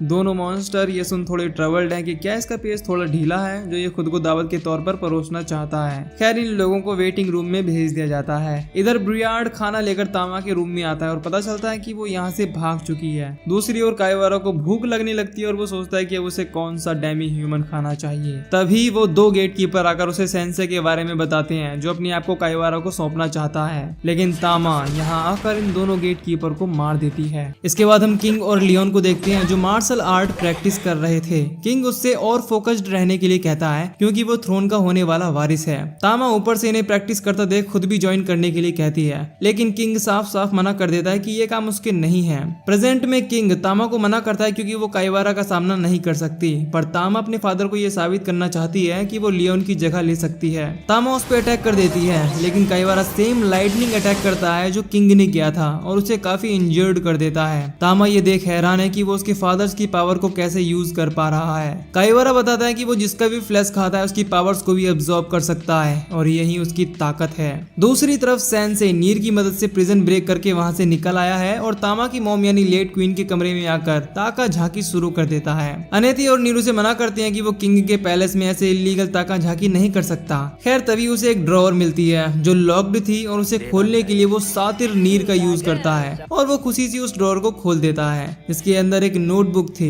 इधर काइवारा तामा पर टाइगर किक और लायंस ब्लेड जैसे ताकतवर अटैक करके उसकी हालत खराब कर देता है और कहता है कि जैसा कि तेरे बाप ने कहा तेरे मार्शल आर्ट्स बिल्कुल यूजलेस हैं। अब तामा अपने भाई को याद करती है जो जंगल में प्रैक्टिस कर रहा है। तामा उसके पास आती है और कहती है कि तुम्हें तो मार्शल आर्ट्स पसंद नहीं है तो फिर तुम ये क्यों इतनी प्रैक्टिस करते हो। लियोन कहता है हाँ तुमने सही कहा और इसीलिए मुझे बाकी सबसे ज्यादा मेहनत करनी होगी क्योंकि मैं फादर की तरह ही ताकतवर बनना चाहता हूँ ताकि मॉम तुम्हें और पूरे राज्य को हर खतरे से प्रोटेक्ट कर सकूं। तामा ये सब सोच ही रही थी कि तभी किंग उसे पीछे हट जाने के लिए कहता है क्योंकि काइवारा उसके लिए बहुत ही ज्यादा पावरफुल है। पर तामा पीछे नहीं हटना चाहती क्योंकि लियोन होता तो वो भी ऐसा ही करता। काइवारा की एक्साइटमेंट भी तामा को खाने की उतनी ही तेजी से बढ़ रही थी जितना तामा की एक्साइटमेंट काइवारा को मारने की। काइवारा अपने पास्ट के बारे में बताता है कि कैसे वो एक अमीर फैमिली से बिलोंग करता है जहाँ उसके पास हर दिन खाने के लिए मोर देन इनफ खाना था। हर दिन वो कुछ नया खाता और धीरे धीरे उसकी भूख मरने लगी। अब ये आम सा खाना उसके लिए बोरिंग बनने लगा था इसीलिए उसने एक दिन अपनी मेड को खाना चाहा और उसे मार दिया पर उसे रोक लिया गया और उसकी विश पूरी नहीं हो पाई। खैर जब वो सड़क किनारे एक बंदे जो कि बेचारा अपना क्विक नूडल खा रहा था उसने उसे तक मार दिया तो ट्रक ने उसे हिट कर दिया और इस तरह काइवारा आ पहुंचा इस दुनिया में जहां वो अपनी पसंद की हर एक पॉसिबल चीज को खा सकता है। इसके बाद अब वो तामा को खाने के लिए उसकी तरफ जंप करता है लेकिन तभी इनके बीच में सेंसे आ जाता है और कहता है कि तुम्हारी कहानी तो बहुत बोरिंग है इतने कि मेरे कानों से खून निकल जाए। काइवारा सेंसे को खाने की कोशिश करता है पर वो उसे नहीं खा पाता। ऐसा पहली बार हुआ था क्योंकि इतने डिप्रेस इंसान को खाने के लिए उसके इंस्टिंक्ट मना कर रही थी। तभी अनेते और नीर पीछे से आकर उसे सरेंडर करने के लिए कहते हैं। अनेते कहती है कि सेंसे उसे वापस उसकी दुनिया में भेज देगा पर सेंसे मना कर देता है क्योंकि वो काइवारा के ऊपर अपनी नॉवल नहीं लिखना चाहता था। काइवारा इसे अपने ईगो पर ले लेता है और कहता है कि मुझे तुम लोगों ने समझ क्या रखा है। खैर सेंसे ने इस बार तामा की कहानी को लिखा था और वो उसे उसकी नॉवल देकर उसे खोलने के लिए कहता है जिसके बाद ठीक वैसा ही होता है जैसा सुजुकी के साथ हुआ था। अनेते ये देख हैरान थे कि सेंसे की ये पावर इस दुनिया के लोगों पर भी काम कर रही है। सेंसे तामा की नॉवल को एक्सप्लेन करता हुआ कहता है कि तुम एक प्रिंसेस जिसने अपने भाई और माँ के गुजर जाने के बाद पिता की खोई उम्मीद बनने की कोशिश की। फिर वो उसे अपनी माँ की कही बात याद करने को कहता है जहाँ तामा की उसे कहती हैं कि उसे वही करना चाहिए जो उसे अच्छा लगता है पर तामा को डर है क्योंकि फादर का उसका लड़कों वाली चीजें करना अच्छा नहीं लगता। सेंसे इसके बाद उससे कहता है कि ये उसके ऊपर है कि वो अपने पिता के लिए एक आइडियल प्रिंसेस बनना चाहती है या अपने भाई की जगह पर एक आइडियल प्रिंस बनना चाहती है या ये दोनों ही चीजें उसकी मंजिल नहीं है। अब ये उसके ऊपर है। तभी अचानक तामा के हाथ पर डिवाइन बीस्ट के क्रेस्ट का मार्क चमकने लगता है। किंग इसे पहचान जाता है। ये मार्क सिर्फ खास लोगों को ही आता है। लियोन को भी इसके बारे में पता था। जब पहली बार ये मार्क तामा को आया था वो किंग को ये बताना चाहता था पर तामा नहीं चाहती थी कि फादर को ये बात पता चले। पर किंग को भी इसके बारे में बचपन से ही पता है पर उसने कभी तामा को डिवाइन क्रेस्ट की पावर्स और उन्हें कैसे यूज करना है नहीं बताया और इस बात का उसे अब अफसोस है। अब तामा उस पर नई पावर से अटैक करने के लिए आगे बढ़ती है और काइवारा भी पूरा कॉन्फिडेंट है कि वो उसका कुछ नहीं बिगाड़ पाएगी लेकिन वो अपनी कैट डिस्ट्रैक्शन और कैट हेडबट यूज करके उसका ध्यान बटाती है और divine beast feast ultimate technique use करके किंग फैंग नाम का अटैक करती है जिसकी मदद से सिंगल अटैक में काइवारा इस दुनिया से 9-2-11 हो जाता है। इसके बाद वो मार्क गायब हो जाता है और तामा बेहोश हो जाती है। अनेती उसकी वुंड्स हील करने लगती है। सेंसे भी क्वीन की डायरी किंग को वापस लौटा देता है। किंग उससे कहता है कि बिना परमिशन के उसने क्वीन की डायरी क्यों रीड की। इस पर सेंसे कहता है कि इस गुस्ताखी के लिए वो खुशी खुशी फांसी पर चढ़ने के लिए तैयार है जिस पर किंग कहता है कि नहीं वो ऐसा कुछ नहीं करेगा। फिर किंग का सलाहकार उसके पास आता है और कहता है कि प्रिंसेस मार्टिल्डा की पावर्स जाग चुकी हैं और इस लेवल की पावर को हासिल करना काफी बड़ी बात है। पर वो ये भी बताता है कि जो किंग फैंग अटैक प्रिंसेस ने यूज किया था वो इनकम्प्लीट था जिसका मतलब है कि तामा अभी भी इन पावर्स को फुल पोटेंशियल में यूज नहीं कर पा रही थी। तभी अचानक काइवारा फिर से रिवाइव हो जाता है। वो खुद भी हैरान है कि ऐसा क्यों हुआ है लेकिन फिर उसे याद आता है कि डार्क लॉर्ड के हार जाने के बाद उसने उसका भी फ्लैश खाया था। वो अब सबको मारने के लिए एक बार फिर से तैयार हो जाता है लेकिन यही डार्क लॉर्ड लॉर्ड की बेटी वॉल डेलिया आकर उसके नेक स्लाइस कर देती है। काइवारा अभी भी वॉल डेलिया के सामने बड़बड़ा रहा था कि तेरे बाप का टेस्टी फ्लैश खाकर मुझे वाकई बहुत मजा आया। इसके बाद सेंसे उसे कन्फ्रंट करता है और पूछता है कि क्या वो अपने बाप के कातिलों में से एक को मारकर अब खुश है। इस पर वॉल्डेलिया कहती है कि दूर रह मुझसे, अगली बार फिर से तेरा नंबर है, बच के रहना। इतना कहकर वो अपने ड्रैगन पर बैठ चली जाती है, पर सेंसे उसकी कहानी में भी इंटरेस्टेड है और उसके ऊपर भी नॉवल लिखना चाहता है। फौने और अनेते की बातों से हमें पता चलता है कि तामा यहीं रहकर अपने फादर के साथ नेशन को प्रोटेक्ट करना चाहती है। इधर तामा के पास उसके फादर आते हैं और कहते हैं कि तुम्हें अब और कुछ साबित करने की जरूरत नहीं है, वो लोग अभी दूर नहीं गए होंगे, जा तामा जी ले अपनी जिंदगी। जाने से पहले वो उसे ये भी कहता है कि अपनी जर्नी के बाद वो वापस लौट आए। अब तामा उसे थैंक यू बोलती है और निकल जाती है। इधर सेंसे नीर को रोककर कहता है, नीर क्या पाँव में मेहंदी लगी हुई है जो कछुए की तरह खींच रहे हो? अगर पसंद नहीं है तो खुद अपने दो पैरों पर चल सकते हो, इसकी जरूरत नहीं पड़ेगी। तभी तामा पीछे से आवाज लगाते हुए आ जाती है और फिर से इनकी पार्टी ज्वाइन कर लेती है। इसके बाद ये सब पहुंच जाते हैं अगले टाउन में, जहाँ एक बहुत बड़ा ट्री है जिसे वर्ल्ड ट्री कहते हैं। अनेते इस टाउन के बारे में बताने लगती है कि यहाँ के लोग बहुत अच्छे और नेचर के करीब रहना पसंद करते हैं। अब जैसे ही ये टाउन में एंटर होते हैं, सबसे पहले इनके सामने कसीनो पड़ता है। इसमें जुहारी और शराबी भरे हुए थे, जिसे देख सभी शौक हो जाते हैं। जैसे इन्होंने सोचा था, ये जगह बिल्कुल उसकी उल्टी है। इसके बाद यहाँ के एल्डर के पास पहुंचते ही इन्हें पता चलता है कि पहले ये जगह बहुत शांत हुआ करती थी और ये कसीनो पहले यहाँ नहीं था, बल्कि जुआरी और शराबी लोगों ने मिलकर इसे बनाया है। इसके बाद ये जगह पॉपुलर हो गई और हर जगह के लोग यहाँ आने लगे। अब वर्ल्ड ट्री के पत्ते सूखने लगे और मर रहे हैं। अगर जल्दी कुछ ना किया गया तो वर्ल्ड ट्री खत्म हो जाएगा, जो इस टाउन के लोगों के लिए पवित्र है। एल्डर इन लोगों से मदद मांगता है, लेकिन सेंसे की वो जहरीली गोलियां खत्म हो गई थी और इसे इस वक्त और गोलियां चाहिए थी। तभी यहाँ एक और बाहरी दुनिया वाला आता है, जिसे देखकर अनेती और बाकी लोग अलर्ट हो जाते हैं। पर वो बताता है कि वो बाकी बाहरी दुनिया वालों की तरह नहीं है, बल्कि वो भी चाहता है कि वर्ल्ड ट्री को नुकसान ना पहुंचे और इसके लिए वो कोई भी मदद करने के लिए तैयार है। अनेती देखती है कि सेंसे मिसिंग है। इधर सेंसे भंड होने के लिए शराबियों को ढूंढता है और उन लोगों से स्ट्रॉन्ग ड्रिंक मांगता है, जिसे पीकर कम से कम उसकी किडनी तक तो खराब हो ही जाए। तभी एक औरत उससे कहती है, वाह क्या लड़का है, वेरी हैंडसम बॉय। मैं एक अच्छी जगह जानती हूँ, और ले आती है अपनी बार में। यहाँ वो उसे कुछ ड्रिंक्स देती है और कहती है कि उसे उसका डांस देखना चाहिए। दूसरी तरफ अनेते सेंसे की चिंता कर रही है। तभी सेंसे आ जाता है और साथ में वो औरत भी। वो उसे यहाँ छोड़कर चली जाती है। फिर वो एल्डर कहता है कि उस औरत के साथ घूमना ठीक नहीं है। वो अपनी दारू और डांस की मदद से लोगों को अपने वश में कर लेती है, यहाँ तक कि लोग उसे चुड़ैल कहते हैं। जब कसीनो के मालिक ने कसीनो बनाया, उसने उसके बराबर में अपना बार खोला। यामादा कहता है कि वो भी उन लोगों की तरह ही बुरी है और उसे भी सजा मिलेगी, जिस पर एल्डर एग्री करता है। अगले दिन सेंसे पहली किरण के साथ एस्चे के बार की तरफ निकल जाता है। अनेती उसे रोकने की कोशिश करती है, पर वो नहीं रुकता। यामादा कहता है कि वो शायद अब एस्चे के वश में हो चुका है। सेंसे कल रात की डांस और उसे भंड करने के लिए उसका थैंक्स अदा करता है, जिस पर एस्चे कहती है, मेरे इतने करीब मत आओ, मैं तुम्हें बर्बाद कर दूंगी। मैं बर्बाद होना चाहता हूँ। खैर एस्टी उसे वर्ल्ड ट्री से प्रे करने की सलाह देती है, क्योंकि वर्ल्ड ट्री की एंजल यहाँ के लोगों की प्रेयर सुनती है और उनका ख्याल रखती है। सेंसे उसे कहता है कि तुम्हारी आंखों में उदासी है, तुम्हें भी शायद प्रेयर की जरूरत है। इसके बाद बार में कसीनो का मालिक और उसके चमचे आ जाते हैं, जो बिजनेस को एक्सपेंड करने की बात कर रहे थे। लेकिन बॉस कहता है कि नहीं, अभी बस उन्हें जो चीज करनी है वो ये है कि यहाँ के लोकल्स को जुआ और नशे की आदत लगाना। ये सुन के एस्टे बॉस को कन्फ्रंट करती है और कहती है कि उन दोनों की डील हुई थी कि वो टाउन के लोगों को इस चीज की आदत नहीं लगाएगा। यहाँ ये रिवील होता है कि एस्टे ने टाउन के लोगों को कसीनो से अलग रखने के लिए टाइम टू टाइम बॉस को बहुत पैसा खिलाया है, लेकिन अब बॉस अपने कस्टमर के साथ साथ मुनाफा भी बढ़ाना चाहता है। इसीलिए वो अपने चमचे साबू को टाउन के कुछ लोगों को किडनैप करने के लिए भेजता है। एस्टे उसे रोकने की कोशिश करती है, पर साबू उसे पुश करके यहाँ से निकल जाता है। लेकिन बाहर आने के बाद वो देखता है कि यामादा उनके कसीनो को तोड़ रहा है, जिस पर बॉस गुस्सा हो जाता है और अपने चमचों को उसे मारने का ऑर्डर देता है। पर यामादा इतना कैपेबल था कि वो एक ही अटैक में सबकी हालत खराब कर देता है। इसके बाद बॉस, साबू और उसके चमचे टाउन छोड़कर भाग निकलते हैं। एल्डर आकर यामादा का शुक्रिया अदा करता है, क्योंकि उसने वादे के मुताबिक टाउन को उन लोगों से आजाद कर दिया था। एस्टे भी यामादा को उन्हें यहाँ से भगाने और कसीनो को बंद कराने के लिए थैंक्स कहती है, पर यामादा कहता है कि ये नाटक करने की कोई जरूरत नहीं है। टाउन के सभी लोग जानते हैं कि तुम उनके साथ मिली हुई थी।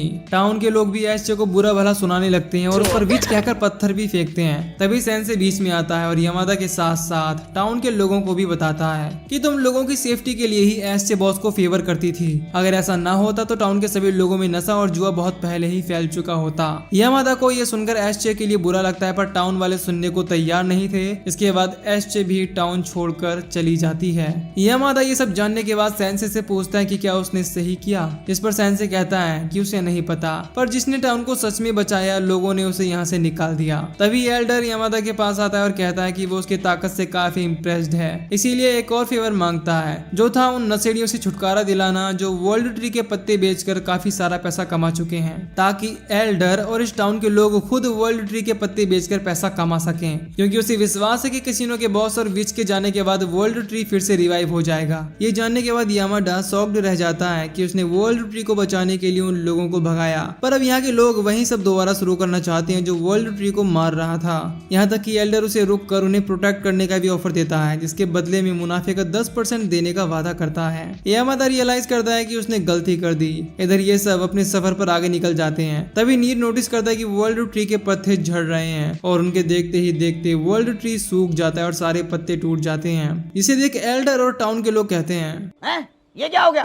सेंसे के सामने एक एंजल अपीयर होती है जो और कोई नहीं बल्कि एसजे थी, यानी कि वर्ल्ड ट्री स्पिरिट। सेंसे ने असल में उसकी आंखों में उसके दर्द को देखा था, इसीलिए वो उसे समझने के लिए उसे ब्लेस करती है और चली जाती है। सेंसे अपनी पिल्स की बोतल देखता है जो भरी हुई थी और उसे अनलिमिटेड पिल्स की ब्लेसिंग मिली थी। इसके बाद ये लोग अगले चेक पॉइंट यानी कि टेम्पल पर जाने के लिए एक शॉर्टकट लेते हैं और अब ये तपती हुई गर्मी में डेजर्ट में फंस चुके हैं। लेकिन सेंसे को सिर्फ एक ही चीज की पड़ी हुई है। वो कहता है, हे चमकती दमकती सूरज, अपनी तपतमाती धूप से मुझे मार डालो। जब सबकी हालत खराब है, इस दौरान नीर एकदम चिल है। तामा और अनेते उसकी वजह पूछती है तो वो कहता है कि वो ओरिजिनली यहीं का है और ये भी कहता है कि अच्छा है हम लोग दिन में निकले हैं क्योंकि रात को यहाँ लुटेरे लोग रहते हैं। तभी यहाँ कुछ राइडर्स आ जाते हैं, जिनमें से एक जिसका नाम टोरू है कहता है कि तुम लोग हमारी टेरिटरी के बॉर्डर पर हो, इसका मतलब है तुम्हें यहाँ से क्रॉस करने के लिए टोल टैक्स देना होगा। अनेते और तामा, जिनका इतनी तेज धूप में पहले से ही मूड खराब है, फाइट मोड में आ जाती हैं और एक एक करके उन्हें पीटने लगती हैं। जिसके बाद इनमें से एक जाकर तोरू को समझाता है कि ये छोरियां छोरों से कम नहीं हैं। तोरू कहता है, अच्छा मैं भी तो देखो इनमें कितनी गर्मी है। इसी बीच सेंसे कॉफिन के बाहर पड़ा हुआ है और उसका ऑमलेट बन रहा है। इस बीच तोरू उसे एक अच्छा निशाना समझता है और उसकी तरफ बढ़ता है। नीर इस बीच उसे बचाने का फैसला करता है, पर वो घबरा रहा था और अपनी स्वॉर्ड को बाहर तक नहीं निकाल पाता। पर तोरू कहता है कि मैं तेरी बॉडी में अपने बिच्छू से ऐसा छेद करूंगा कि उसके जहर से तेरी 1 घंटे में ऊपर की टिकट कट जाएगी। तभी सैन से तोरू के पीछे से आकर उससे एक रिक्वेस्ट करता है कि जो वो नीर के साथ करने वाला था उसके साथ कर दे तो थोड़ी मेहरबानी हो जाएगी।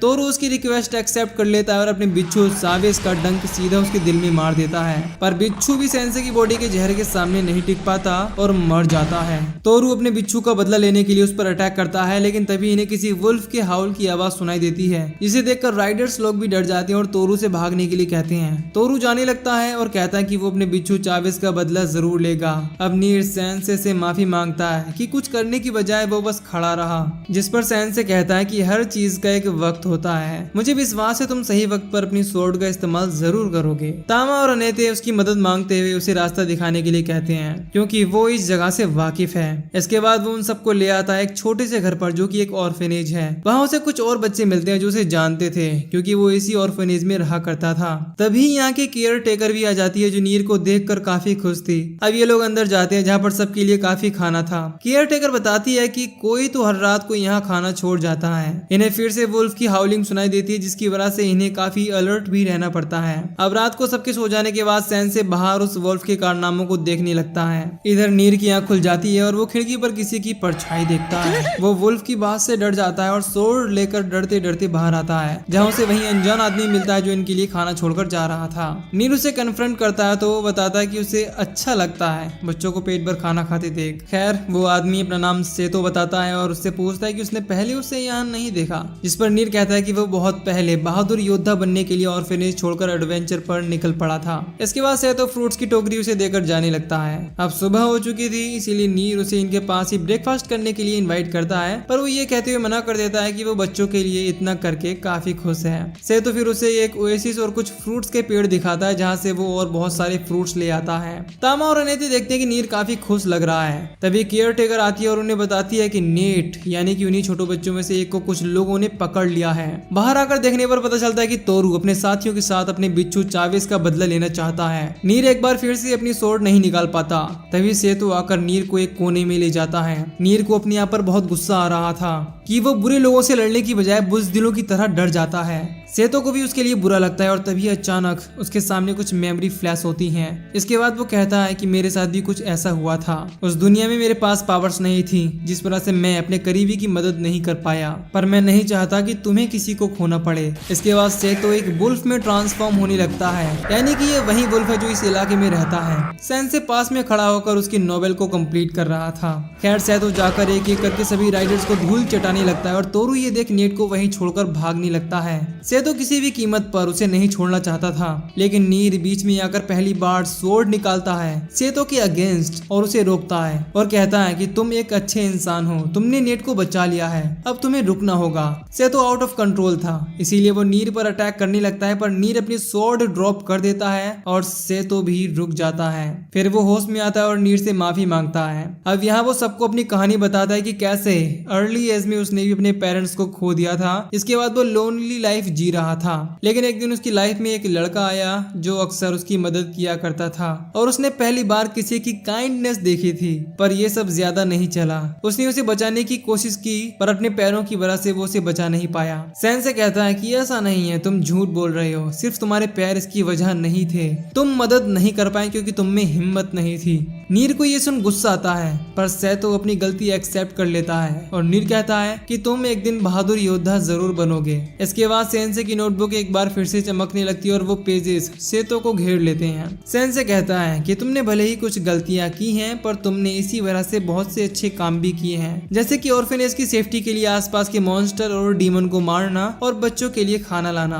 खैर वो बच्चे सेतो को गुड बाय कहते हैं। इसके बाद वो यहाँ से टेलीपोर्ट हो जाता है और ठीक वहीं उसकी आंख खुलती है जहाँ ट्रक को न्यू से हिट किया था। वो लड़का उसके पास आता है और उठने में उसकी मदद करता है, जिसे देख सेतो की आंख में आंसू आ जाते हैं। इधर कासल में वो वार टेंडर इस लेडी को, जो प्रोबेबली सच्चान है, one of the fallen angel Kaibara के बारे में बताता है कि उसे ग्रून में हरा दिया गया है और सेंगोकू यानी कि दूसरा फॉलन एंजल रेगिस्तान में डुओर्फ्स के सामने स्ट्रगल कर रहा है। दूसरी तरफ डुओर्फ्स के किंगडम के खिलाफ फॉलन एंजल सेंगोकू जंग लड़ रहा होता है। यीशा और वुल्फ डुओर्फ किंगडम के लिए यहाँ पर होते हैं। वुल्फ इस वक्त में भी ड्रिंक कर रहा था, इसीलिए यीशा उसे बेवड़ापंथी रोककर जंग में मदद मांगती है। इसके बाद वो अपने मैजिक से इनकी एक स्क्वाड को टॉर्नेडो में फंसा देता है, जिसके बाद पूरी आर्मी पीछे हट जाती है और वापस जाने लगती है। तभी ईशा टॉर्नेडो में सेंसे को नोटिस करती है।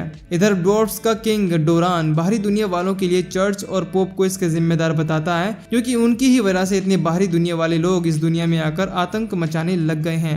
इस पर वुल्फ उसे समझाता है कि वो लोग नहीं जानते थे कि डीमन लॉर्ड को हराने के बाद वही लोग डीमन लॉर्ड की जगह ले लेंगे। खैर अनेते, तामा और नीर भी यहाँ होते हैं और ईशा अनेते से सेंसे के बारे में पूछती है कि वो ठीक है या नहीं। इस पर सेंसे कहता है कि हाँ, बदकिस्मती से वो बच तो गया, पर उसका प्यारा कॉफिन टूट गया। इस पर अनेते उसे नया कॉफिन दिलाने के लिए कहती है। तभी यहाँ पर वुल्फ आता है और मेलोस की नजर वुल्फ के पेट फीमेल मेलोस से मिलती है और मेलोस को उसे देखते ही प्यार हो जाता है। इधर सैन से वुल्फ को थैंक्स कहता है क्योंकि उसकी वजह से उसे नियर डेथ एक्सपीरियंस करने को मिला था। खैर इसके बाद वुल्फ और यीशा उन्हें ऑन गोइंग वॉर के बारे में बताते हैं, जो साथ में से एक फॉलन एंजल मिजरी ने छेड़ी है, जिसका नाम सेंगोकू है। इस पर तामा कहती है कि उसने काइबारा नाम के एक फॉलन एंजल को पहले ही हरा दिया है। इस पर वुल्फ कहता है कि ऐसा हो ही नहीं सकता कि तुम किसी फॉलन एंजल को हरा दो, हो सकता है वो बहुत ही कमजोर होगा।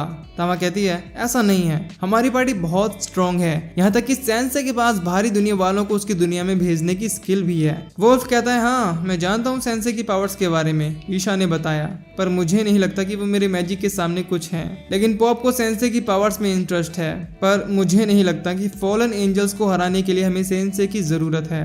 अब ईशा उसके बारे में बताती है कि बेशक वुल्फ इस दुनिया का सबसे ताकतवर जादूगर है और उसमें फॉलन एंजल को हराने का पोटेंशियल है। इधर सेंगोकू वापस लौट आया था और कल जंग को फिर से कंटिन्यू करने की बात करता है, लेकिन बारटेंडर कहता है कि नहीं, हमें किसी और को भेजना चाहिए और फॉलन एंजल ऑफ ग्रीड को इस काम के लिए चुनता है। इसके बाद हम सेंसे को देखते हैं। वो मेलोस के लटके हुए मुंह को देखकर समझ जाता है कि वो फीमेल मेलोस को याद कर रहा है और उससे कहता है कि देखो मेलोस, जो तुम्हें हुआ है उसे एक तरफा प्यार प्यार कहते हैं। तो मैं तुम्हें यही सलाह दूंगा कि वन साइडेड लव में जो दर्द है उसे फील करो और खुश रहो। मेलोस को ये आइडिया पसंद नहीं आता, इसीलिए सेंसे कहता है कि अच्छा चलो ठीक है, मैं तुम्हारी मदद करूंगा। तभी इन्हें फिर से फीमेल मेलोस दिखाई देती है और वुल्फ भी, इसे लड़कियों ने घेर रखा था। वो यहाँ से जाने लगता है और सेंसी उसे फॉलो करने लगता है। वुल्फ एक छोटे से घर के पास आ जाता है और कहता है ये मैं हूँ। कोई दरवाजा नहीं खोलता, जिसके बाद वो कहता है कि जंग खत्म होने के बाद वो फिर से उसके पास आएगा।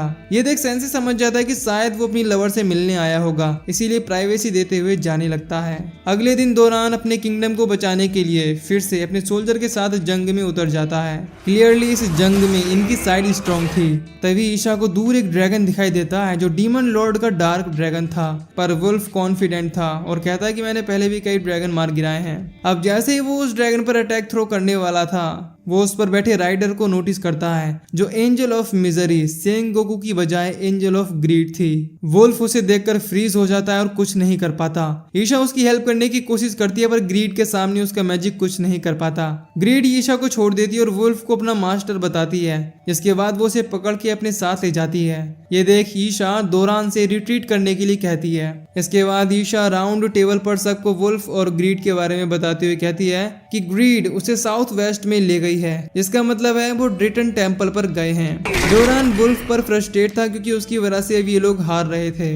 इस दौरान सेंसे मेलोस को फीमेल मेलोस की हालत दिखाते हुए कहता है कि देखो वो इस वक्त दुख में है और उसे खुश करने का सिर्फ एक ही तरीका है और वो है उसके मास्टर वुल्फ को ढूंढना। इसके बाद ये दोनों सीधे वहीं आ जाते हैं उस छोटे से घर के सामने और उस घर का दरवाजा खटखटाते हैं। सेंसे अंदर उस लेडी से कुछ सवाल पूछने की बात करता है, पर अनएक्सपेक्टेडली दरवाजा खुलता है और सेंसे एक बूढ़ी औरत को देखकर हैरान रह जाता है। इधर ग्रीड वुल्फ को ड्रिटन टेम्पल पर ले आई थी और वुल्फ उसे यूरिको नाम से पुकारता है। दूसरी तरफ ईशा सबको बताती है कि यूरिको वुल्फ की स्टूडेंट हुआ करती थी और वो उसे ट्रेन किया करता था, लेकिन एक दिन अचानक उसने यूरिको को ट्रेन करना बंद कर दिया, जिसके बाद उसने ड्रिंकिंग हैबिट भी पकड़ ली। लेकिन अब सबसे इम्पोर्टेंट काम है वुल्फ को बचाना। इसके लिए वो डोरान से कुछ सोल्जर मांगती है, पर सोल्जर इनफ ना होने की वजह से डोरान इसके लिए मना कर देता है। पर दामा कहती है कि अनेते, मैं और नीर और सेंसे इस काम के लिए तैयार हैं। तभी सेंसे एंट्री लेता है और उसकी गोद में वही बूढ़ी औरत थी, जिसे देखकर अनेते का फिर से बीपी हाई हो जाता है। अब अगले दिन ये साउथ वेस्ट की ओर निकलने को तैयार थे, पर सेंसे ने दोरान से एक चीज की रिक्वेस्ट की थी जो अभी तक तैयार नहीं थी। इस पर दोरान कहता है कि जो चीज तुमने रिक्वेस्ट की है वो काफी अलग है, इसीलिए उसे बनने में वक्त लगेगा। अब यहाँ से निकलने से पहले तोरू इनके सामने आ जाता है, जो आते ही इनके पाँव में गिर जाता है और कहता है कि अगर नीर बॉस ना होते तो मेरी टिकट कट चुकी होती। अब मैं उस ऑर्फनेज का ख्याल रखता हूँ। ये सुनकर नीर काफी खुश होता है। तोरू इन्हें अपनी हेल्प ऑफर करता है और अपनी स्किल का यूज करके एक टाइगर को एक वैन में ट्रांसफॉर्म कर देता है, जिसके बाद सब उसमें बैठ जाते हैं। लेकिन सेंसे को वो बैठने नहीं देता और कहता है कि तू कहाँ आ रहा है पनौती, तूने मेरे चावेस को मारा है। इसके बाद तोरू और बाकी सब जाने लगते हैं। तामा और अनेते वैन को वापस मोड़ने के लिए कहते हैं, पर वो मना कर देता है। खैर वो बूढ़ी औरत सेंसे से कहती है कि वो भी उसके साथ वुल्फ के लिए चलेगी, इसके लिए सेंसे राजी हो जाता है। इसके बाद ये सब आ जाते हैं ड्रिटन टेम्पल पर, जहाँ पर यूरिको ने सारे प्रीस्ट को घायल कर दिया था और समझ जाते हैं कि वुल्फ और यूरिको यहीं पर हैं। अंदर जाने पर इन्हें वुल्फ सामने बंधा हुआ मिलता है। ये लोग यूरिको से वुल्फ को छोड़ने के लिए कहते हैं। इसके बाद वो कहती है मेरा नाम यूरिको है, एक बाहरी दुनिया से आई लड़की जिसे वुल्फ ने ट्रेन किया, पर अब मैं फॉलन एंजल ऑफ ग्रीड हूँ। ये सुनकर ये लोग समझ जाते हैं कि उसे हराना आसान नहीं होने वाला। इसके बाद यूरिको अपनी स्किल का यूज करके स्केलेटन्स को समन कर लेती है, जिसके बाद वो उन पर हमला कर देते हैं। तामा, अनेते और बाकी लोग उन्हें एक एक करके डिस्ट्रॉय करने लगते हैं, पर ये लोग कम होने का नाम ही नहीं ले रहे थे। ईशा उससे इस सब के पीछे और उसके ईविल बनने की वजह पूछती है। इस पर यूरिको बताती है कि जब वो इस दुनिया में टेलीपोर्ट हुई तब वुल्फ ने उसे ट्रेन किया ताकि वो अपनी स्किल को फुल पोटेंशियल पर यूज कर पाए और डीमन लॉर्ड को हराए। सब कुछ सही जा रहा था, लेकिन एक दिन ड्रिटन टेम्पल पर एक और लड़की हिकारी टेलीपोर्ट होकर आई। इसके बाद वुल्फ ने उस पर ध्यान देना छोड़ दिया और हिकारी को ट्रेन करना शुरू कर दिया। यहाँ तक कि अब हिकारी उसके लिए वो टॉपर बन चुकी थी जो डीमन लॉर्ड को हराएगी। मुझे ये सब देख इतना बुरा लगा कि जेलसी की वजह से मेरी स्किल पूरी तरह से अनलॉक्ड हो गई और मैंने हिकारी को अपनी पावर का यूज करके मार डाला और अब मैं सेम चीज तुम लोगों के साथ भी करने वाली हूँ। वुल्फ ये देखकर सबको यहाँ से भाग जाने के लिए कहता है, लेकिन सेंसे अपनी सवारी जो उसने डोरान से मांगी थी उसके साथ एक हीरोइक एंट्री मारता है और मेलो से उस बूढ़ी औरत को लाने के लिए कहता है। यूरिको उसे देखकर हैरान थी क्योंकि ये बूढ़ी औरत हिकारी थी। सेंसे कहता है, मैंने तुम्हारी छोटी बहन के बारे में सब कुछ लिख लिया है, बस तुम्हारे हिस्से का पार्ट बाकी है। ये जान के बाकी लोग हैरान रह जाते हैं कि ये दोनों बहन हैं। हिकारी यूरिको को रोकने की कोशिश करती है और कहती है कि तुम ऐसी बिल्कुल भी नहीं हो, तुम्हें ये सब करने की जरूरत नहीं है। पर यूरिको कहती है कि मैं तुमसे नफरत करती हूँ, तुम्हारी वजह से मैं कभी आम लड़कियों की तरफ बाहर नहीं जा पाई और ना ही स्कूल, इसीलिए जब मैं यहाँ आई तो मैं खुश थी, मैं जो चाहे यहाँ कर सकती थी, पर तुम यहाँ भी आ गई और मुझसे सब कुछ फिर से छीन लिया। इसके बाद यूरिको हिकारी को मारने ही वाली होती है, लेकिन तभी सेंसे बीच में आ जाता है और कहता है कि चलो मुझे मेरी नॉवल के लिए अपनी कहानी बताओ। पर यूरिको को उसका इंटरफेरेंस अच्छा नहीं लगता और वो उस पर अटैक कर देती है, लेकिन वुल्फ बीच में आकर उस अटैक को अपने ऊपर ले लेता है। इसके बाद उसकी आधी बॉडी बूढ़ी होने लगती है। सेंसे वुल्फ से कहता है कि ज्यादा हीरो बनने की कोशिश मत करो, तुम्हारा मेरी नोवेल में कोई काम नहीं है। इतना कहकर वो यूरिको की तरफ बढ़ता है, जिसके बाद यूरिको अपनी स्केलेटन सोल्जर की मदद से उसे घायल कर देती है। पर सेंसे उससे कहता है कि मैं एक राइटर हूँ और तुम मुझे वो सब बता सकती हो जो तुम सच में फील करती हो। यूरिको अपनी कहानी शुरू करती है और हमें पता चलता है कि हिकारी अक्सर बीमार रहा करती थी और यूरिको को उसकी फादर की एब्सेंस में उसका ख्याल रखना होता था।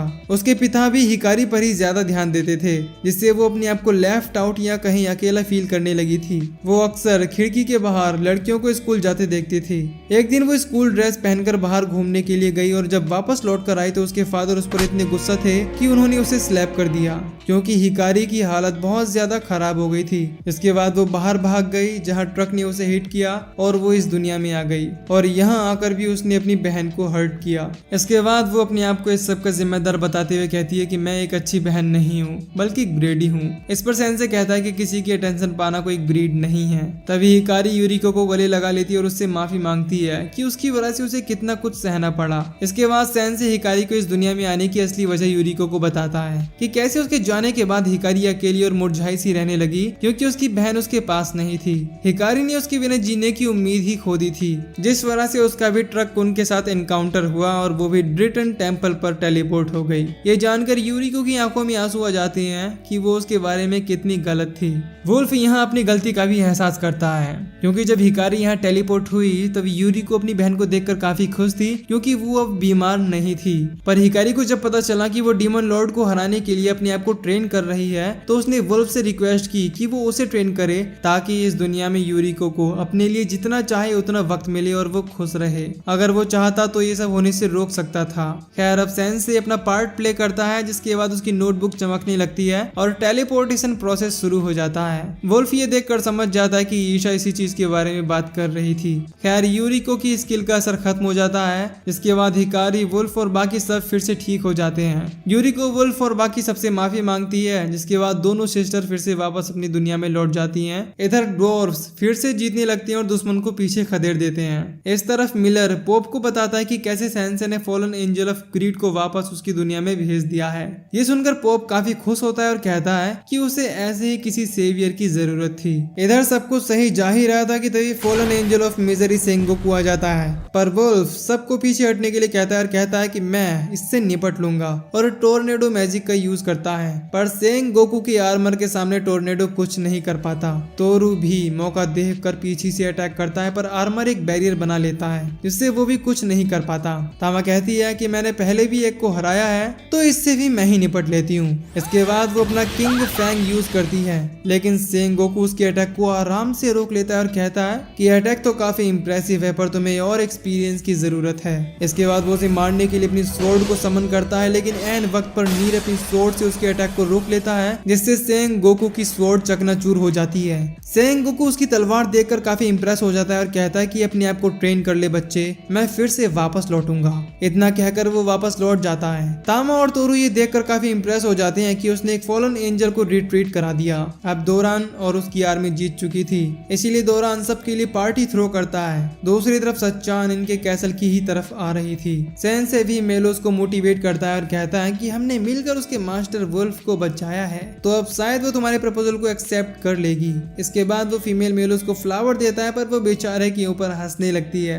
इसके बाद ये दोनों वापस आने लगते हैं हैं। तभी सेंसे सच्चान को नोटिस करता है और उसे देखकर काफी खुश था कि वो फाइनली अपने अधूरे काम को अंजाम देंगे। सेंसे पास की ही विंडो को कूदने के लिए चुन लेता है क्योंकि हाइट काफी थी, काम आसानी से हो जाता। पर सच्चान अपने हाथ उसके हाथ से खींच लेती है और कहती है कि तुम्हारी आंखें बदल चुकी हैं, इनमें मुझे जीने की उम्मीद दिखाई दे रही है। तुम वो सेंसे नहीं हो जिसे मैं जानती थी। सेंसे कहता है ऐसा कुछ नहीं है, बल्कि मैं पहले की ही तरह मोटिवेटेड हूँ। तभी मेलोस, तामा, अनेते और नीर को यहाँ बुला लाता है और सच्चान उन्हें देखकर कहती है कि तुमने शायद इस दुनिया में डेथ से ज्यादा अच्छी चीज ढूंढ ली है। इतना कहकर वो जाने लगती है। सेंसे पीछे मुड़कर उसे आवाज लगाता है लेकिन वो तब तक जा चुकी थी। तामा और अनेते को भी पता चल जाता है कि यही वो आइटम थी जिसे सेंसे ढूंढ रहा था। खैर अगले दिन ये लोग मैकेनिक के पास आते हैं सेंसे की टम को मॉडिफाई कराने के लिए, जहाँ सेंसे अपने होश में नहीं था। यहाँ तक कि वो पॉइजन वाली सारी पिल्स खा लेता है, पर इससे उसका कुछ नहीं होता क्योंकि पॉइजन उसकी बॉडी में स्टोर हो जाता है। इस दौरान नीर अपनी स्वॉर्ड को उस स्मिथ को दिखाता है, जिसे देख वो कहता है कि ये एक ग्रेट स्वॉर्ड है, इसके काबिल तुम अभी नहीं हो, पर मुझे विश्वास है कि तुम एक दिन इसे फुल पोटेंशियल में यूज कर पाओगे।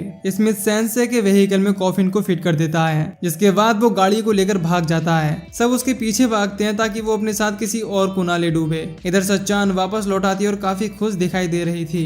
ये एक साथ राउंड टेबल पर बैठते हैं और बारटेंडर कहता है कि अब 7 में से सिर्फ हम 5 लोग बचे हैं। फिर सच्चान बारटेंडर से कहती है कि सेंसे के पास वाकई ऐसी पावर्स हैं जो हमारे खिलाफ ओवर पावर्ड हैं, इसीलिए मैं उसके लिए एकदम सही ओपोनेंट हूँ। इस पर बारटेंडर कहता है मुझे हमारी क्वीन से यही उम्मीद थी। इधर अनेते, तामा और नीरू से ढूंढते ढूंढते अगले टाउन में आ जाते हैं। तभी एक विलेजर आता है जो कहता है कि ये विलेज ऑफ हेल्ड है जहाँ हीरो ने डार्क लॉर्ड से फाइट की थी और ये वो स्टैचू है। उसे देखकर तामा कहती है कि इसे देखकर ऐसा लग रहा है कि हीरो उससे डरकर भाग रहा है। विलेजर गुस्से में कहता है कि ऐसा कुछ नहीं है, दरअसल एक अजीब सा इंसान अपनी हायाबूसा लेकर इधर से गुजरा था जिससे ये स्टैचू ऐसी हो गई। ये सुन ये लोग समझ जाते हैं कि सेंसे इधर से होकर निकला होगा। वो विलेजर टनल की तरफ इशारा करते हुए बताता है कि वो उस तरफ गया है, पर मुझे विश्वास है कि वो जल्द ही वापस लौट आएगा क्योंकि इस टनल को पार करने के लिए उसे 3 टेस्ट पास करने होंगे जो सीधे परियों की फॉरबिडन जगह में लीड करते हैं। इधर सेंसे अपनी हायाबूसा लेकर सीधा चले ही जा रहा था कि तभी उसे आवाज आती है कि वो वापस लौट जाए।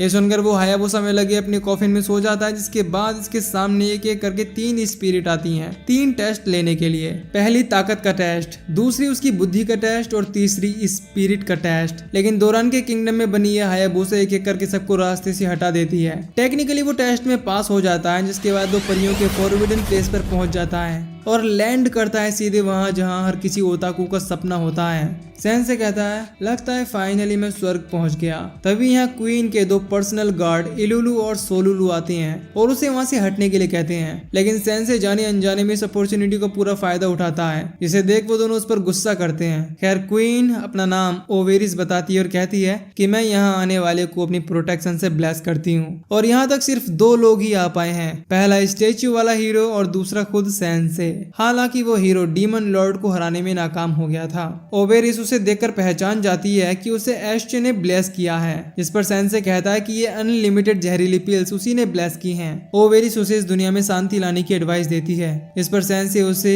अपनी और सच्चान की कहानी बताता है कि कैसे उसकी सोलमेट सच्चान ने उसे छोड़ दिया, इसीलिए उसे अब इस दुनिया की शांति और पीस से कोई मतलब नहीं है। पर ओवेरिस कहती है कि जर्नी के अंत में उसे सच्चान फिर से वापस मिल जाएगी। ये सुनकर सेंसे को थोड़ा सुकून मिलता है। इसके बाद ओवेरिस उसे एक सीटी से ब्लेस करती है, जिसे वो जरूरत पड़ने पर बजाएगा तो फेयरीज उसकी मदद करेंगी। इधर इन्हें लग रहा होता है कि सेंसे शायद अब जर्नी को कंटिन्यू नहीं करेगा। इस धुआंधार एंट्री के बाद वो हीरो वाली स्टैचू पूरी तरह से बर्बाद हो चुकी थी। इसके बाद सेंसे सीटी बजाकर सोलुलु को समन करके उस स्टैचू की मरम्मत करने को कहता है। सोलुलु क्वीन से कहती है कि सेंसे ये सब करने के लिए उससे समन नहीं कर सकता, पर क्वीन कहती है कि अच्छे से मेहनत करना, स्टैचू पहले की तरह नई जैसी लगनी चाहिए। बेचारी सोलुलु इसके बाद मजदूरों की तरह काम में लग जाती है। इस तरफ पॉप को उम्मीद है कि सेंसे फिर से इस दुनिया में शांति लाएगा और दूसरी तरफ बारटेंडर को लगता है कि वो विनाश का कारण बनेगा। इसी के साथ ये एनीमे यहीं पर खत्म हो जाता है। तो दोस्तों उम्मीद है कि इस एनीमे का सीजन 2 भी आए। बाकी अगर तुम लोगों को मेरी एक्सप्लेनेशन पसंद आई है तो वीडियो को लाइक और चैनल को सब्सक्राइब कर लो। बाकी मिलते हैं अगली वीडियो में।